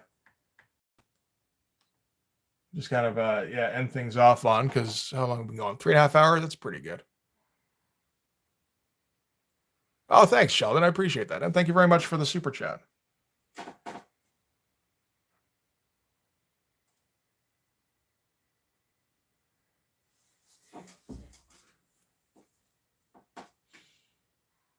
Yeah, maybe I got an edge on some people with storytelling. That'd be nice. What is the script anyway? Did Eric Silvestri write the script? Please tell me he did. Oh, fuck. I got to find out who these characters are. Move inside where we find Jenny in the kitchen. I'm not allowed to redesign Jenny. Shit. Oh man, page 1 is a fucking setup page. Ew. With 7 panels. Page 2. Okay, at least we're transitioning to burned out ruins of an orphanage where Jackie and Jenny grew up. That sounds a bit more exciting. Jackie, as in Jackie Estacado or whatever, and so is Jenny his sister. As Jackie is, so page 2 is a talking page. Page 3, and we're drawing kids in a burned out orphanage.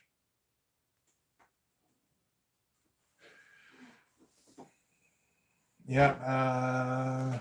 We get some, page 3, we get some of the darkness critters, just as kind of a background element. Page 4, little kids walking along the typical New York street. When a couple of black vans pull up. What the fuck? Are we doing that? Maybe I should go into more detail. No, I'm not going to do that. Oh, okay. Looks like I don't even know what the hell is going on. Okay, no. So they're not abducting the kids. That's probably best. Page 5. Jackie and Jenny continue to talk and walk, and you have to da-da-da. Suddenly pauses. Page 6.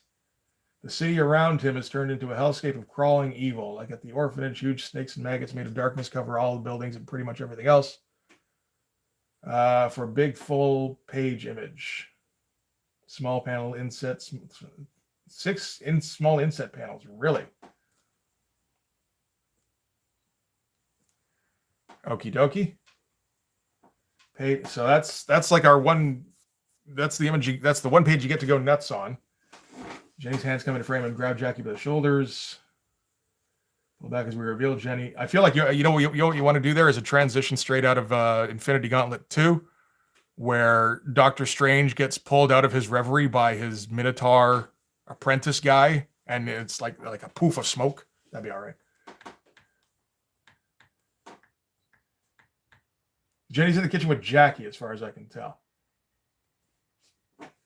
And hey, Trust, how's it going?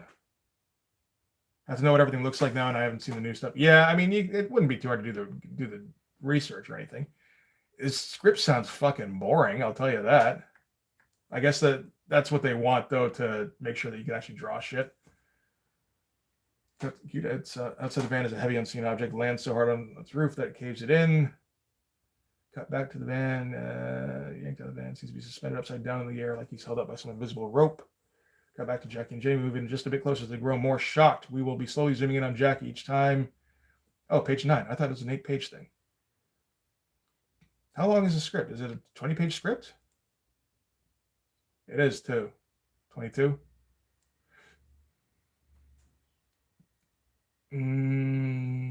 Yeah. So, okay. Because they said 8-page submission, right?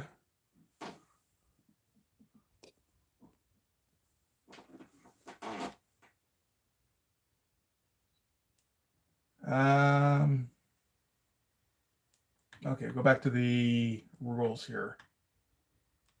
That was the rules. 2 8-page scripts to choose from. That's a 20-page script. Maybe that's the issue you're supposed to draw eventually.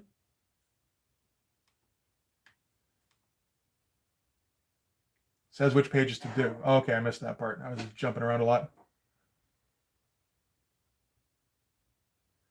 I don't know. I feel like I might give it a shot. Make the boring stuff interesting. I don't know if you can, but again, when you consider who the intended audience is, like my way to do things interesting is to make it kind of silly. If not like funny silly, then at least petty silly, you know? Witchblade 11 to 18. What is it for Darkness? Because those first 8 pages suck, man.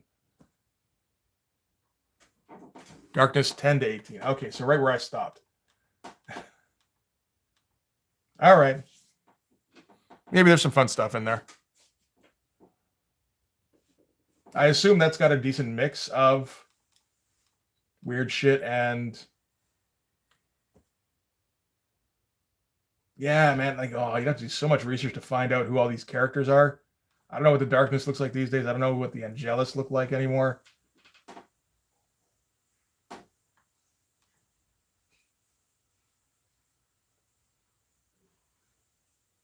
Yeah, I mean, you can try to do some weird, like, can't find a thing for color samples. No. I mean, it wouldn't be. Um, they say if you're doing strictly inks or colors, then you would submit via the usual submission channels. They're not interested in terms of for this particular contest.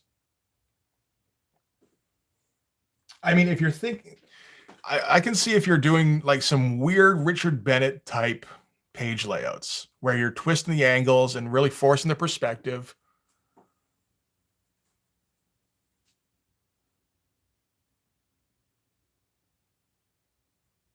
Is this my comic or a submission? This one here is my comic. That's what I've been working on all for the last 3 hours. But yeah, I think we're gonna wrap up here soon.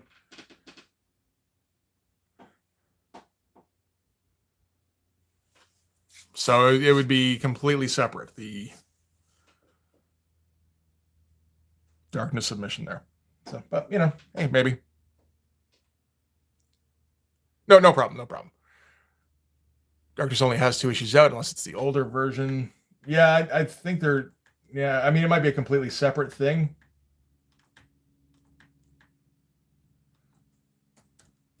That you're eventually going to be working on. But yeah, you know, I think you want to go with you want to go with like a combination of Richard Bennett type crazy page layouts and force perspective, and try to get some dramatic lighting in there when you can, but also keep it within certain bounds, because that's not going to win you anything if that's your focus, is just going crazy.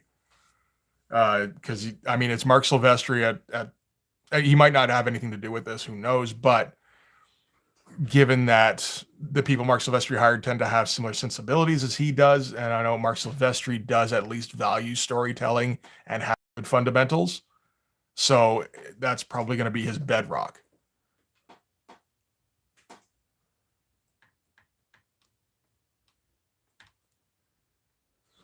Darkness 2025 Image, issue 1 to 3.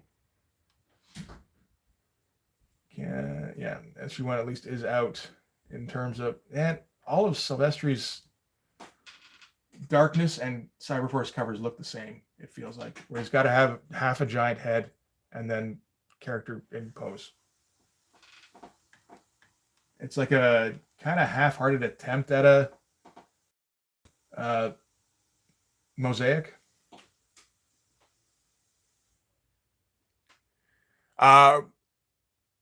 I have done a couple of dual streams with Rob Norton. I've done, I think, one on his channel, and he did one on mine. Last one would have been back in, I want to say, October. Doesn't happen too often, but yeah, no, they're usually a good time.